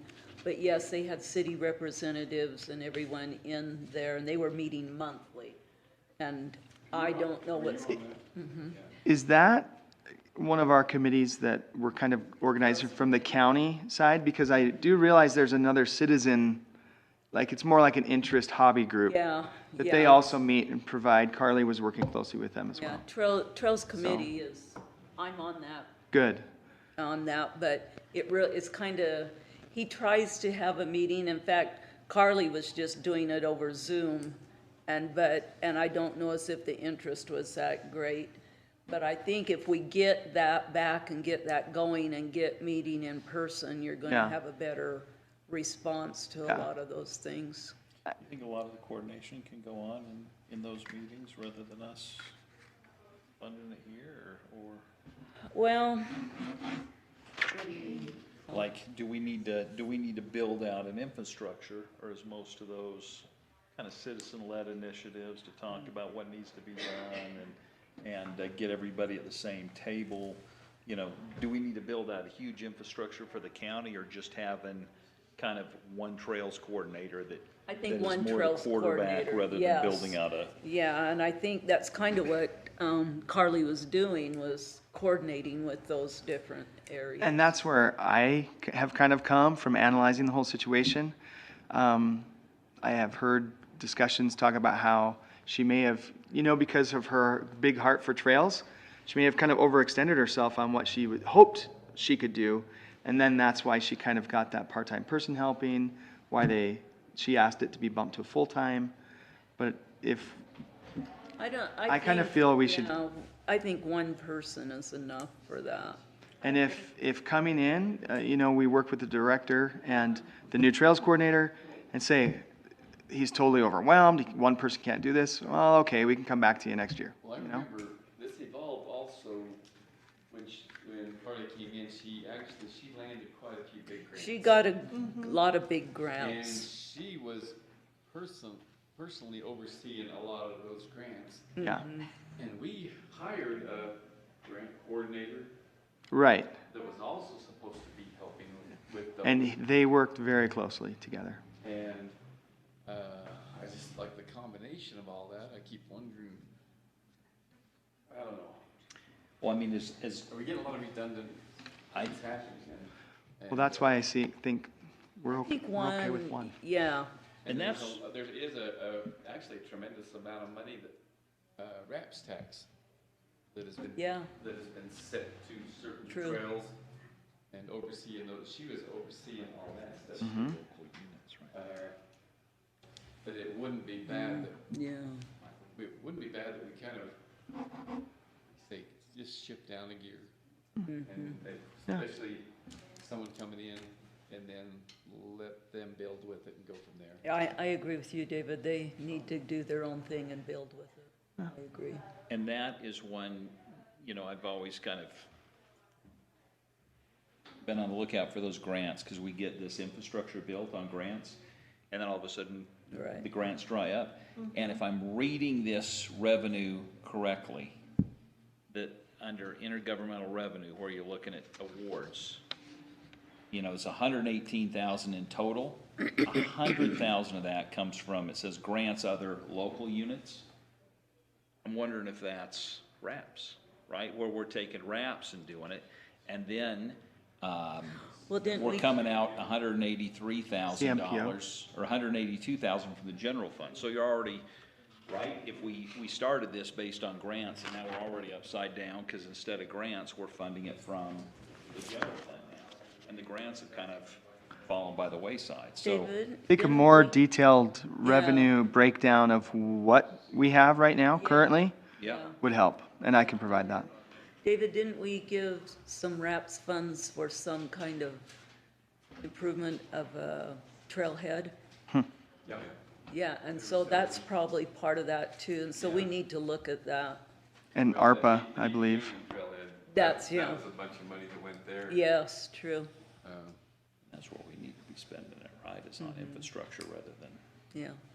Yeah, so Dirk, if you could Yeah. figure that out for us, that'd be Yeah. great. Yeah, happy to.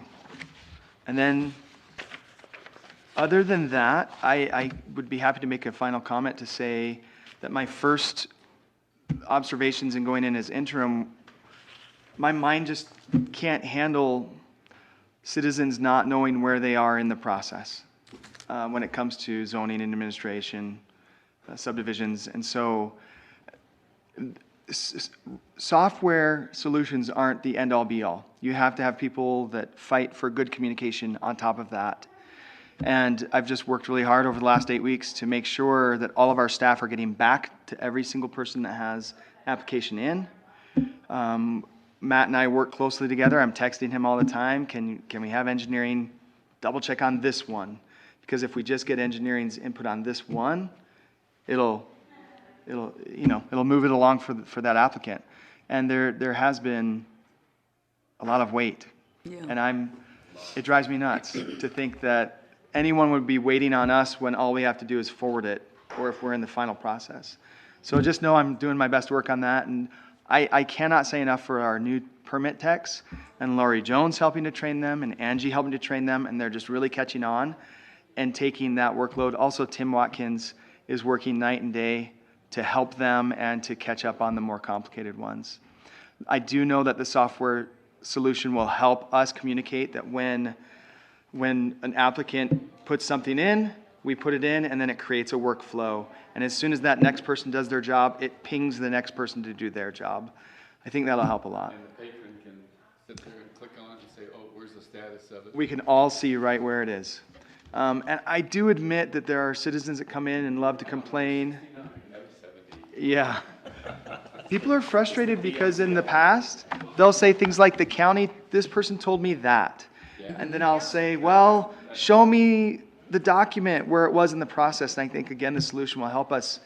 Hey, anytime a person comes in, we'll document it, what was said, what they left with, what they came with. And one of the biggest complaints is they go down there and say, hey, this is what I want to do. They look at it and say, okay, you do these 6 things, you're okay. So they go do those 6 things, and they come back, now go do these 4 things, and you can get it. So they go do those 4 things. They just keep piling it on. They go, no, you said if I did these 6. Yes. All I had, no, well, now you gotta do these 4. I mean, Claire, it goes yeah. on, and I tell you, there's people that. It is a complicated process, but if we are absolutely clear in those expectations at the beginning, it's frustrating to have that experience. And I think people are reasonable enough that if you tell them, part of the problem, for instance, is just to apply, they have to have a certain number of things in hand. But so clear communication all the way through is going to help a lot. And I'm already working on that, even with our backup, just by hand email process. We even had a family come in that they spent, you probably already heard about this, their whole life savings, a young couple on a lot. But it was at the end of a private road. And just because everything else had been done 2 or 3 decades ago, it didn't require the public road yet. So, and what they got was a 2-page memo full of a lot of words, not a real clear, and a lot of may. You may have to do this. To us, those are huge red flags. To the citizen, a may is, oh, cool. I might have to do that. Someone will tell me, right? And so it was really sad to see. And I'm no more of that with me, because we just want to be clear, help them make the right decisions up front. But we are working on our backlog too. So. Well, thank you, Dirk. Yeah. May I say one other thing? Because he's standing in for Chris now that Chris is gone. And I've spent the whole year talking about steep slopes. Yes. I know you don't have anything, to do. Oh, I do. So while you're just sitting around looking at the wallpaper peeling, get us something about steep slopes so that it's not taken out of developmental potential for the land, please. Absolutely. Thank you. I'll get you, and things that you can make a decision on, things that you can. That'd be wonderful. I would So, love to see a code update on yeah. that. And you can probably outlast me. I only have 6 more meetings after this, so it's probably not gonna happen, And but who's I'll ask every counting? time. Paul, and I'm sure I'm saying something wrong, and Matt can correct me in private with you guys later, but I thought you were going to go with the fact that there are different standards for the public versus private. Private can't do steep slopes on their own, but we can. And I'm going, There's only so many battles I can fight. okay. I just picked that one, and I'm losing that one. But you're talking about the developable area and that counting or not counting. A guy that has Yeah. over 20 acres and wants to divide it into 2, and when he does, he can't do it because they take that steep slope out Yep. and say, now you don't have 2 10-acre parcels, even though it's literally only gonna be able to build 2 houses, and it's a ridge that runs through it. Yes. Ridiculous. And just to be clear, Codes. I'm not going to tell you what to do, But I'll show you where the lines are drawn between state code and county code, and then help you see what your options are. I would So love that- to see how we can at least help that piece. It's not gonna solve all this problem, because there's probably a lot more maze, Yeah, yeah. so. Appreciate you, what you Dirk. do. Thanks for all your support. Thank you. Yeah. All right, Sheriff, you're up. There's not a new sheriff in town. There's no sheriff. It's coming still, yeah. up, thankfully. It was running, that might have been his campaign when he initially ran, new sheriff in town. Is that what it was? I like that. Was.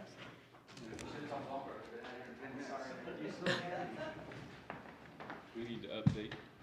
Yes. Update your Thanks, packet. guys. Thank you. Do we need to? Do we what? Update your packet. Oh, okay, thank you. Oh, there's a new update? Okay, My book is really out of whack. okay. That's All right, okay, there, I got still it. look at it, it's good. Do we look at the sheriff out of? Yeah, we're done, sure. No, I just have to write on paper, I'm old school. 1 to 50. That's how my brain works. Oh, I got you. I was just Yeah, using that as my, okay. as my check. That's not bad. We could whittle it down and be done in 10 minutes if you want. How fast can you talk, my heavens? Well, the last guy missed his 10 minutes, so. You tell me how much time you want me to take, and that's what I'll take. I guess everybody's had a chance to look at the budget that we've submitted for the year. I don't know if you want me to start like at the total amounts and then the revenue piece and then go line by line. However you want me to do it, it's how I'll start. Let's do total amount, and then, I just, let me start with this if I may, and I think it kind of set how we can do this, is I've done some comparisons on at least last year's budget versus this year's budget. And in 2022, our budget was $25,282,100, and this year's total will be $23,914,900, which is about 1.3 and change in less than what we had last year. I was hoping that that would be less, because we're not building the animal impound facility this year, so there should have been a lot more that was, that number should be higher, I guess I should say. I was expecting it to be higher. But when we added the 8% for wages in it, that whittled away some of the $3 million. Gas in our divisions went through the roof, and I don't know what else to do about the gas problems than that. We did add $391,000 to the budget for the operations of the impound facility. So that whittled away a piece of that as well.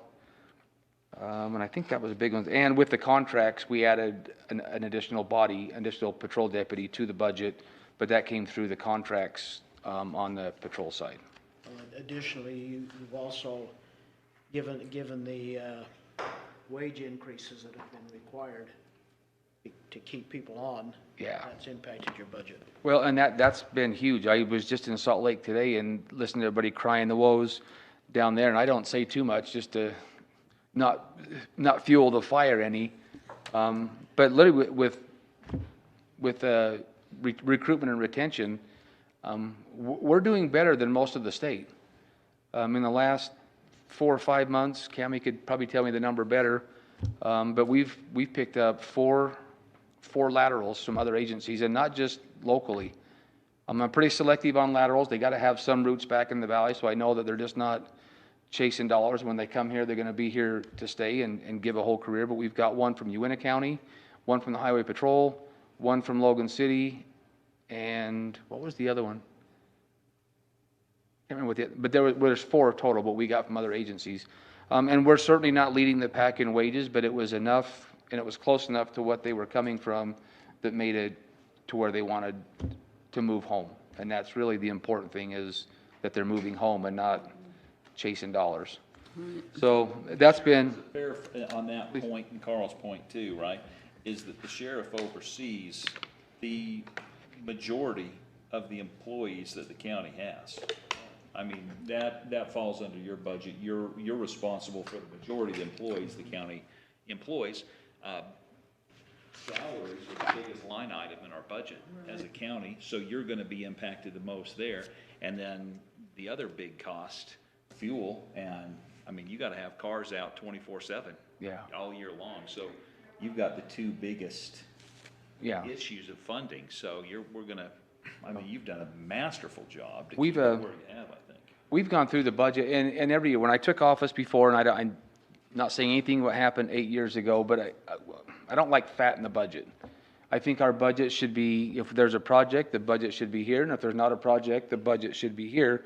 I've never liked the idea that we've got $50,000 extra in this budget, or $100,000 over here. I think we budget for what the needs are, and if there's a project, like the animal shelter, that's something we work on together, and we all plan for that, we budget for that. When that project's over, it doesn't mean that my budget should just stay $3.5 million higher, just because that's what it was the year before.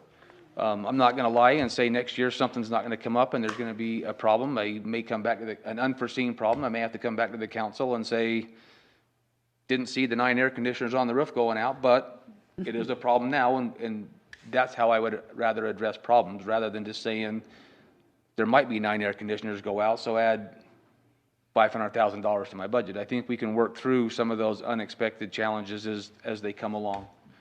So really, I don't mind that the budgets go up and down, because we should be budgeting for what the needs are, not for what the might-be's are. So we've done a lot of work. We've gone through some of the line items, and where we didn't need some things, we've whittled some of those line items down and made some savings, and gas line items and things like that, they went up.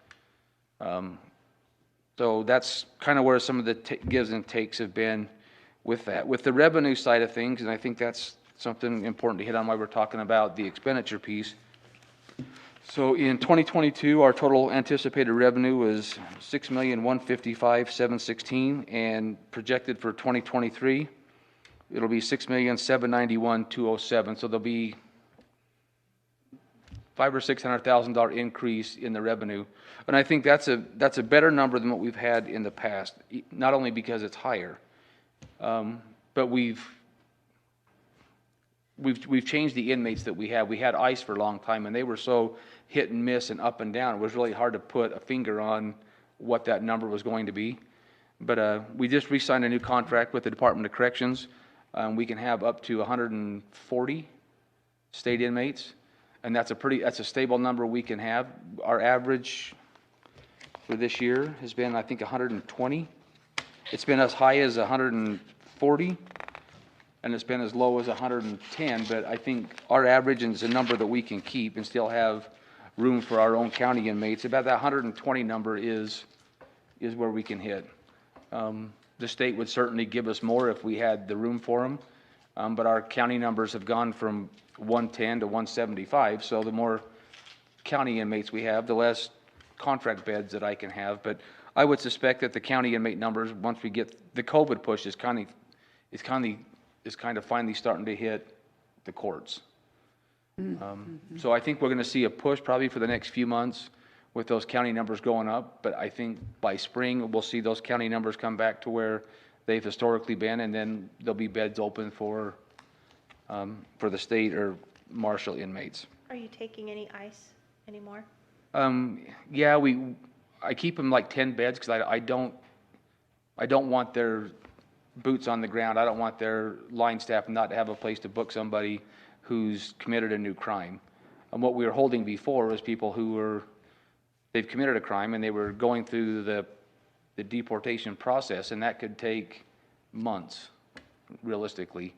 Those were the ones we were holding before, but elections have consequences, and with elections, we went from more beds, they needed more beds than anybody could ever supply, to the 10 beds that we said we'll give them if they need them, we keep about 2. The federal government is just not doing a lot of immigration work right now.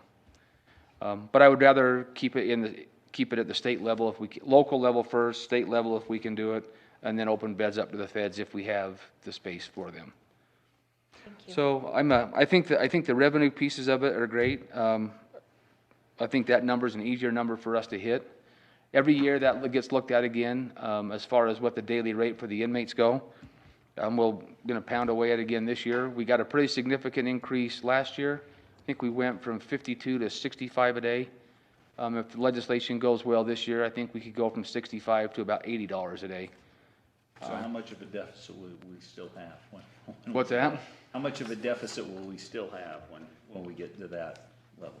It was 2 years ago, I had UAC do this for me, is I had them fill out a formula that every county filled out, so we were all looking at the same thing, same building cost, same wage cost, and the average for the daily rate for all the counties in the state was about $85 a day. Ours was about 82, some of them were 120, so we threw out the low that was at 40-something, we threw out the high that it was 110, and we took what the average was, and it was about 85 a day. So we're getting, even at the 65 a day, we're closer than we've ever been before. I don't know if we'll ever get to the total cost, but I kind of look at that a little bit differently in the fact that it takes the same amount of staff to run the jail, whether we have 200 inmates or 300 inmates, and there's no sense in leaving beds sit empty. So 0 plus 0 is always 0. And if we can put butts in the beds, then that's just a bonus for the county. Did this year with the patrol contracts, we did an increase this year, so to the tune of about, I don't know what, I got them in two different lines, so we went from 912 with the cities to 991,000 and changed with the city contracts, and the school district contract went from 198 to 238. So we're making some increases, and that's strictly because that's the usage, that's where the usage is at for the patrol right now. The cities have been fantastic to work with us and keep those numbers square. This year I did a 3-year contract with all of them, and every year there'll be an increase in hours to get them closer to the hours that they're actually being provided versus what they're paying for. So we'll see an increase in the patrol contracts every year now for next at least 3, if not 4 years in most of the contracts. Also, part of the contracts we wrote into that is next year, I'll look at what we're charging them by the hourly rate and make an adjustment to the hourly rate that we charge as well as the hours that are provided. So moving forward, at least for the next 3 years, we'll see those increases for the usage, and that's where the usage should be, is the communities that are using them. We'll see some pretty significant increases with that as well. Just trying to hit some of the big ones here.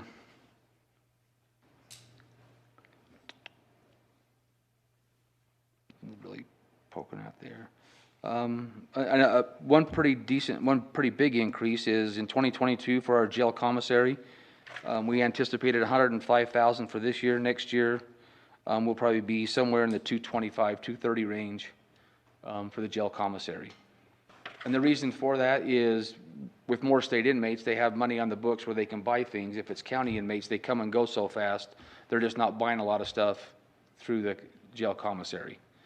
So that's, I think, why we're seeing the bigger increases in some of those.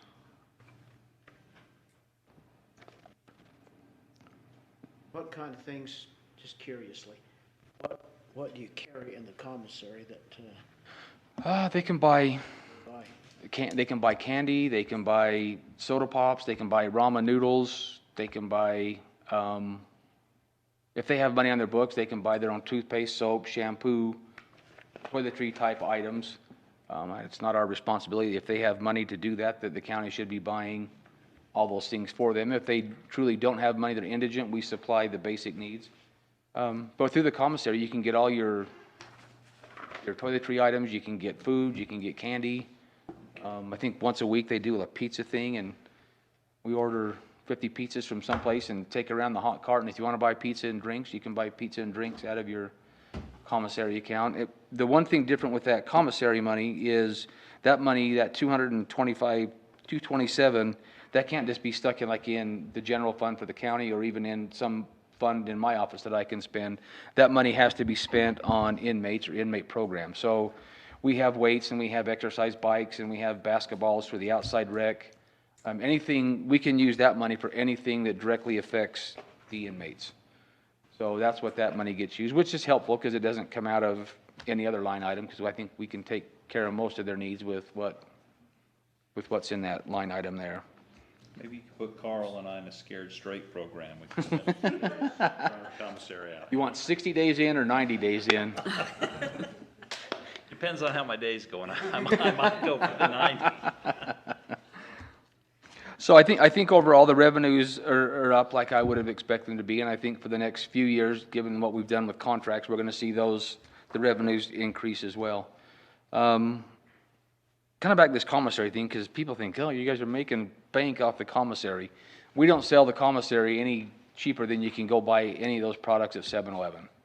We're not there to try to rake them over the coals and take every nickel they have, but if they're there and they have money and they want to buy those things, then it's an option for them, but we give them everything they need to be healthy and clean.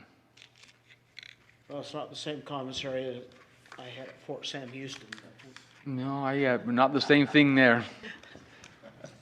So there's some things that get tweaked every year. Like there used to be some pretty decent money in for the county to make phone calls. And people think, oh, you guys shouldn't make money off people trying to contact their loved ones. But the way our system works is through our phone system. You get phones. We provide tablets now. They can do visiting. They can do emails. They can do text messaging.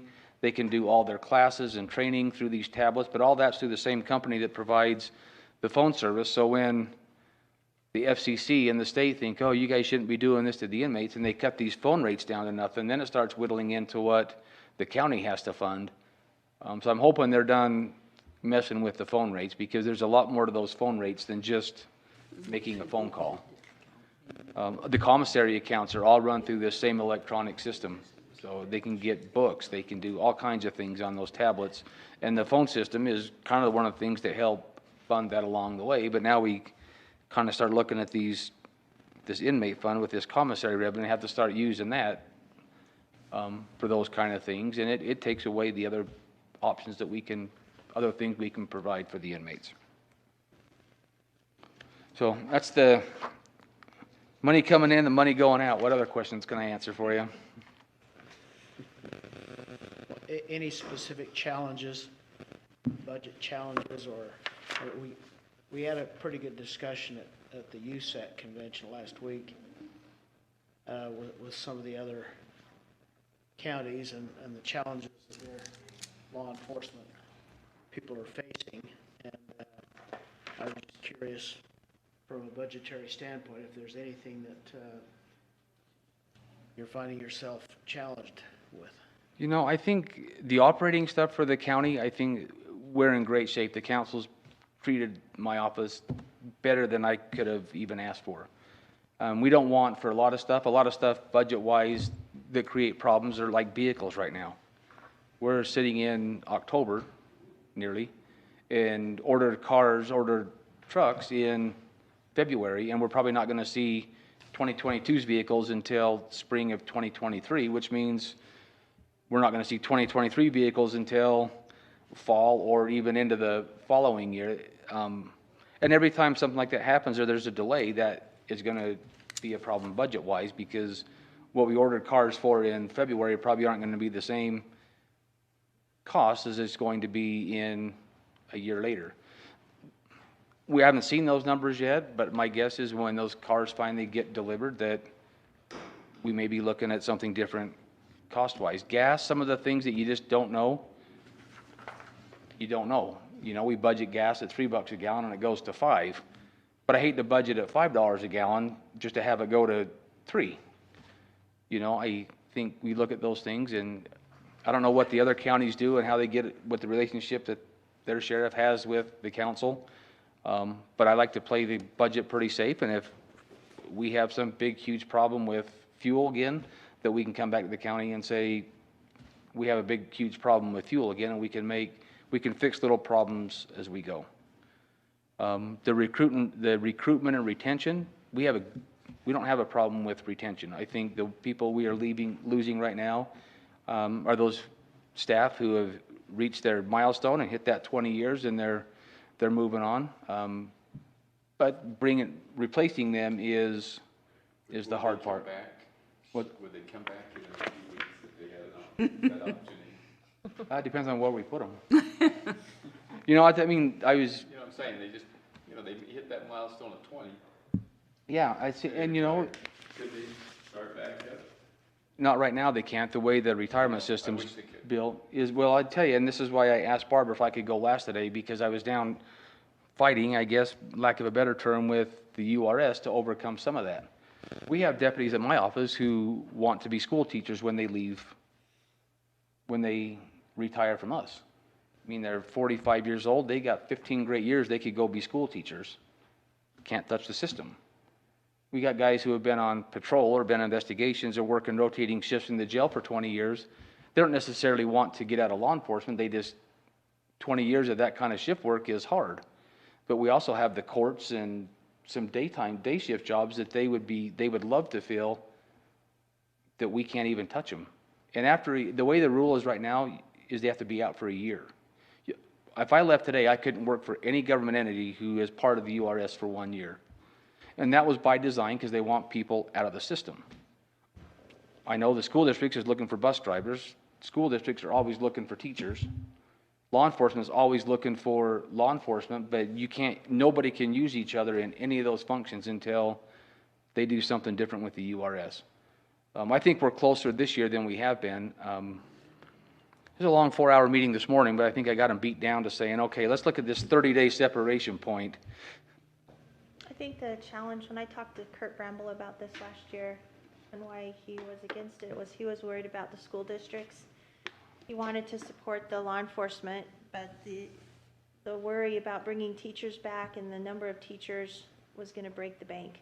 Yeah. And so that might be a hurdle that you'll have to. Well, we had that discussion today, and I said, simple is as simple does, and I'm about as simple as they get, so let's just talk English and not all this future value and this and that. I said, and there was a retired guy that was in the room with me, Scott Stevenson, he was the post director. He just retired from DPS. I said, so here's me and Scott sitting here. Scott's now retired, and I have a hole at my office that I need filled. I said, if Scott's retired and taking his retirement at the top, he got his years, he's taking it at 25 years and going to move on and be great. But what if I wanted to hire Scott?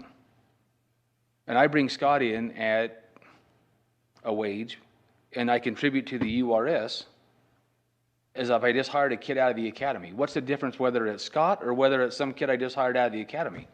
If he's taken at the top because he retired and I'm backfilling it from the bottom, what the hell does URS care who I hire? It's really none of your business who I hire. Your job is the money. And the same with the school teachers. If you got a school teacher that works for the Logan City School District, retires and wants to go to the county school district, and that person is taking it at the top value because they retired, but you're bringing the school district, Cache County, whoever it would be, would fund the URS just like it was a brand new teacher. It's none of your business who we hire. Because their time is vested. Their time is vested. They'll never reach that.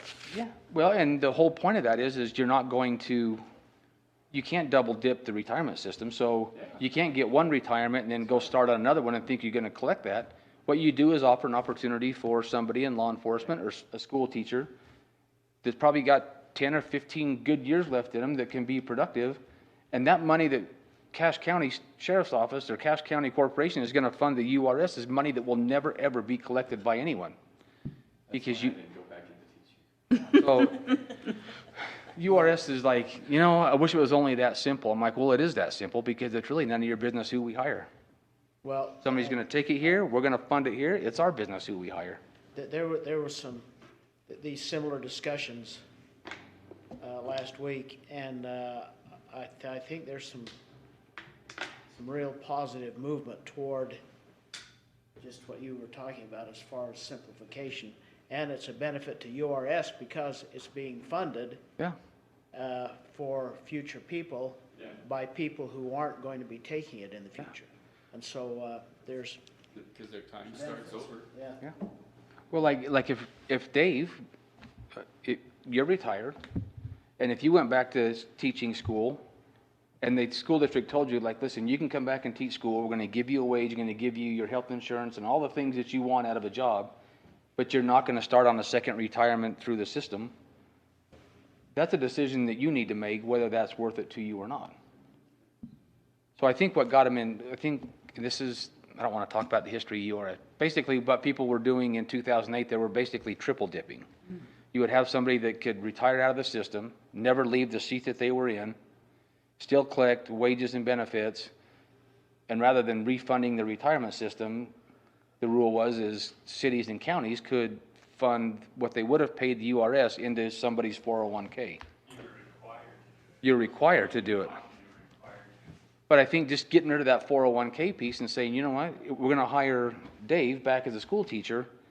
He can come, he can get his retirement, he can get his wages, but we're still gonna fund the URS, and that's money that you are never gonna collect on that, on those next 10 years of service. You can't get any more years of credit, you're not gonna be working on a second retirement system, but you got a job that you like, that you can get wages and you can get health insurance. I know surrounding states love our system. Yeah, because we're losing a lot of people. Yeah, they're, the people that go to Wyoming, they go, you know, Yeah. other places that they just, and they get paid a lot more, and so they. Yeah.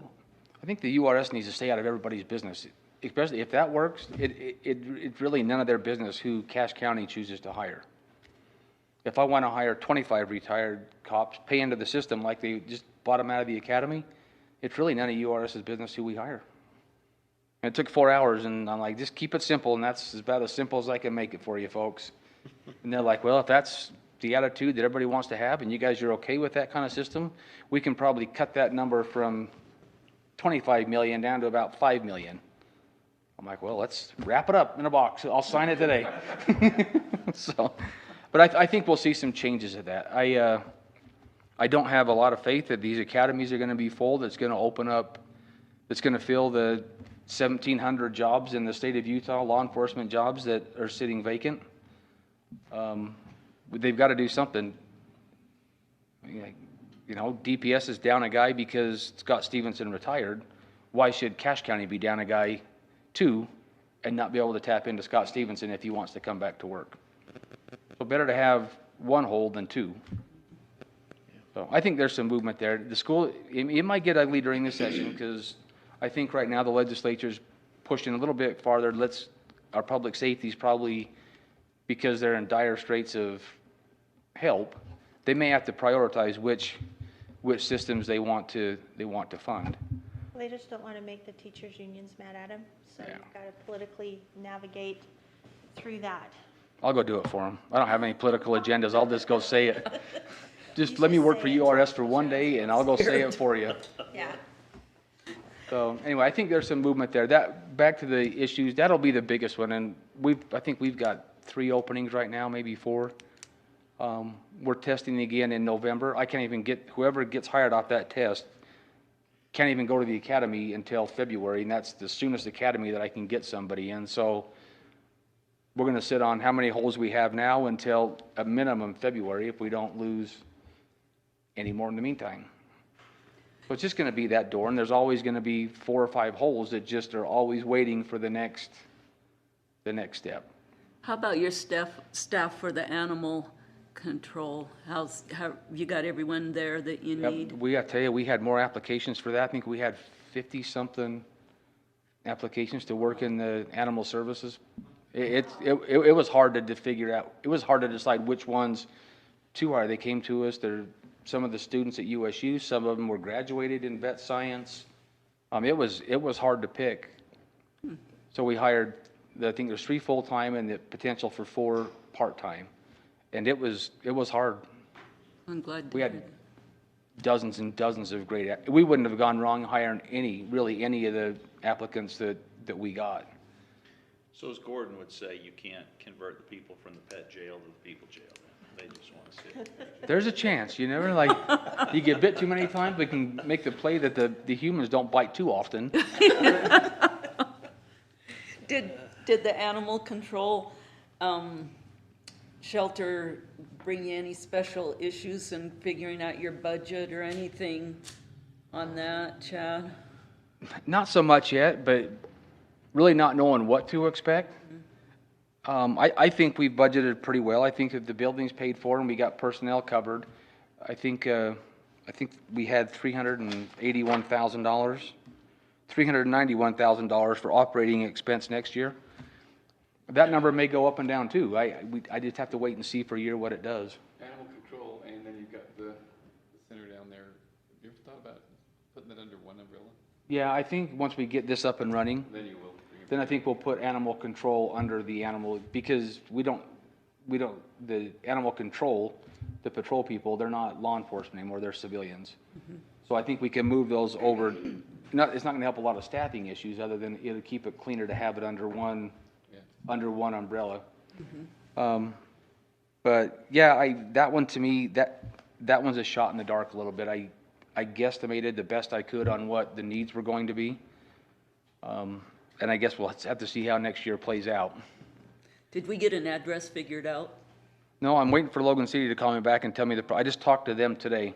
Okay. So right now their address is 1165 Gateway and my office is 1225 West Valley View.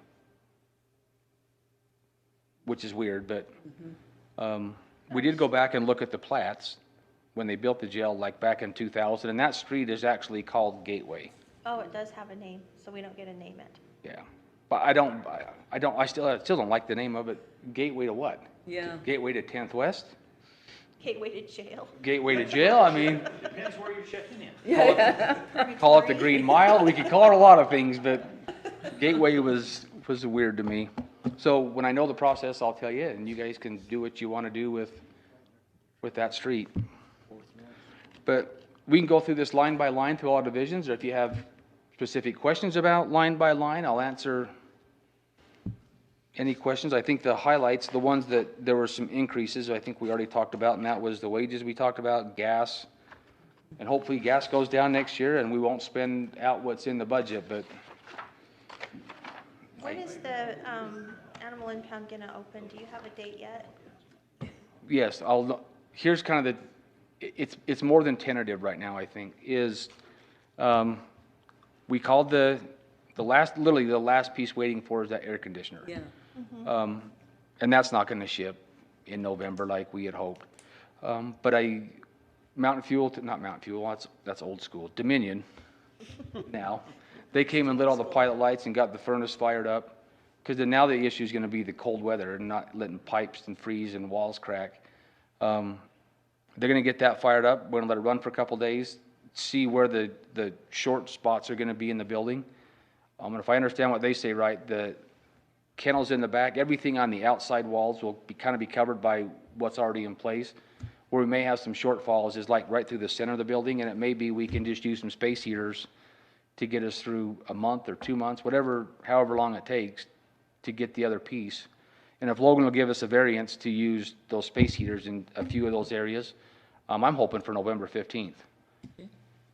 Because there's really nothing else, everything else will be in place other than that one piece. And if that one piece shouldn't hold us up waiting for one piece of equipment. If we can be operational and functional and everything beforehand, they're gonna get the curb and sidewalk will all be done by the end of this week. All the asphalt will be poured to finish the driveway and all the stuff that's out in front that we had to dig up to do the pipes. So it will literally be done other than one piece of equipment. Wow. So job. if Logan will give us the variance give us a conditional use permit to let us open barring this one piece, then I think like November 15th-ish, I think we open that thing up. Can you go for the 14th? Because we'll be at UAC on the 15th. Oh, that's We can open whenever you want. At this point, we can open it the 10th, we can open it December 1st. At this point, it's all just a shot in the dark. I'll be at UAC too. We can't do it on the 15th. Yeah, we can't do that. I got a question. Your maintenance inside and out of the jail and of the new facility down there, who oversees? Do you have your own little group that takes care of all that just for the jail? And Yeah, we have two full-time now. We did that. We had a part-time and a full-time and a part-time. I think a few council meetings ago, we said we'd forego the part-time if we could do the full-time person now. So we have two full-time that does the sheriff's complex. They'll do the animal services and the search and rescue building. Well, that's Excuse me. The maintenance and the janitorial and the cleaning and all that. do you see any kind of benefit if we were to like combine that with all the other buildings and have one group that actually went around and did all those? Yes and no. I think because the search and rescue building, that's more janitorial than it is maintenance. And heaven forbid there's any maintenance issues with the brand new building. I see janitorial stuff. I think janitorial stuff, I think 100%, we should look at a countywide service. I think with the jail is so specific, with so many problems and electronic doors and airlock doors, it would be hard to train a group of people to do the sheriff's office complex. We did try the janitorial stuff and try to combine that, because I gave my budget back for janitorial, I don't know, it was earlier in the year. And they did get a contract, because we did the janitorial for my office, well, the whole county, BART, down the fairgrounds, everything else. And that company didn't work, and they just quit coming and got fired, so we hired some more part-time staff and I would love to see the janitorial piece move something countywide, because what I suspected would probably happen in the janitorial piece is none of us have a big enough need or big enough budget that it's really worth no contractor would look at me and say, oh, I'll do your janitorial work for this much. We don't have enough work that makes it worth their while.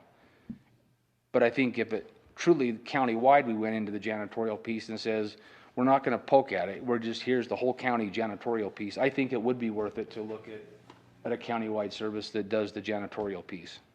I'd be a little bit hesitant on the maintenance piece, specifically more so for the jail complex, because it is a pretty complex system that would be pretty hard to train new people to do that.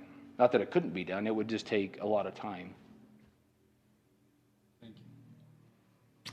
But the janitorial stuff, I think, absolutely. The best thing we did is combine ITs 3 or 4 years ago, so we didn't have our own, and they had their own, and somebody else had their own.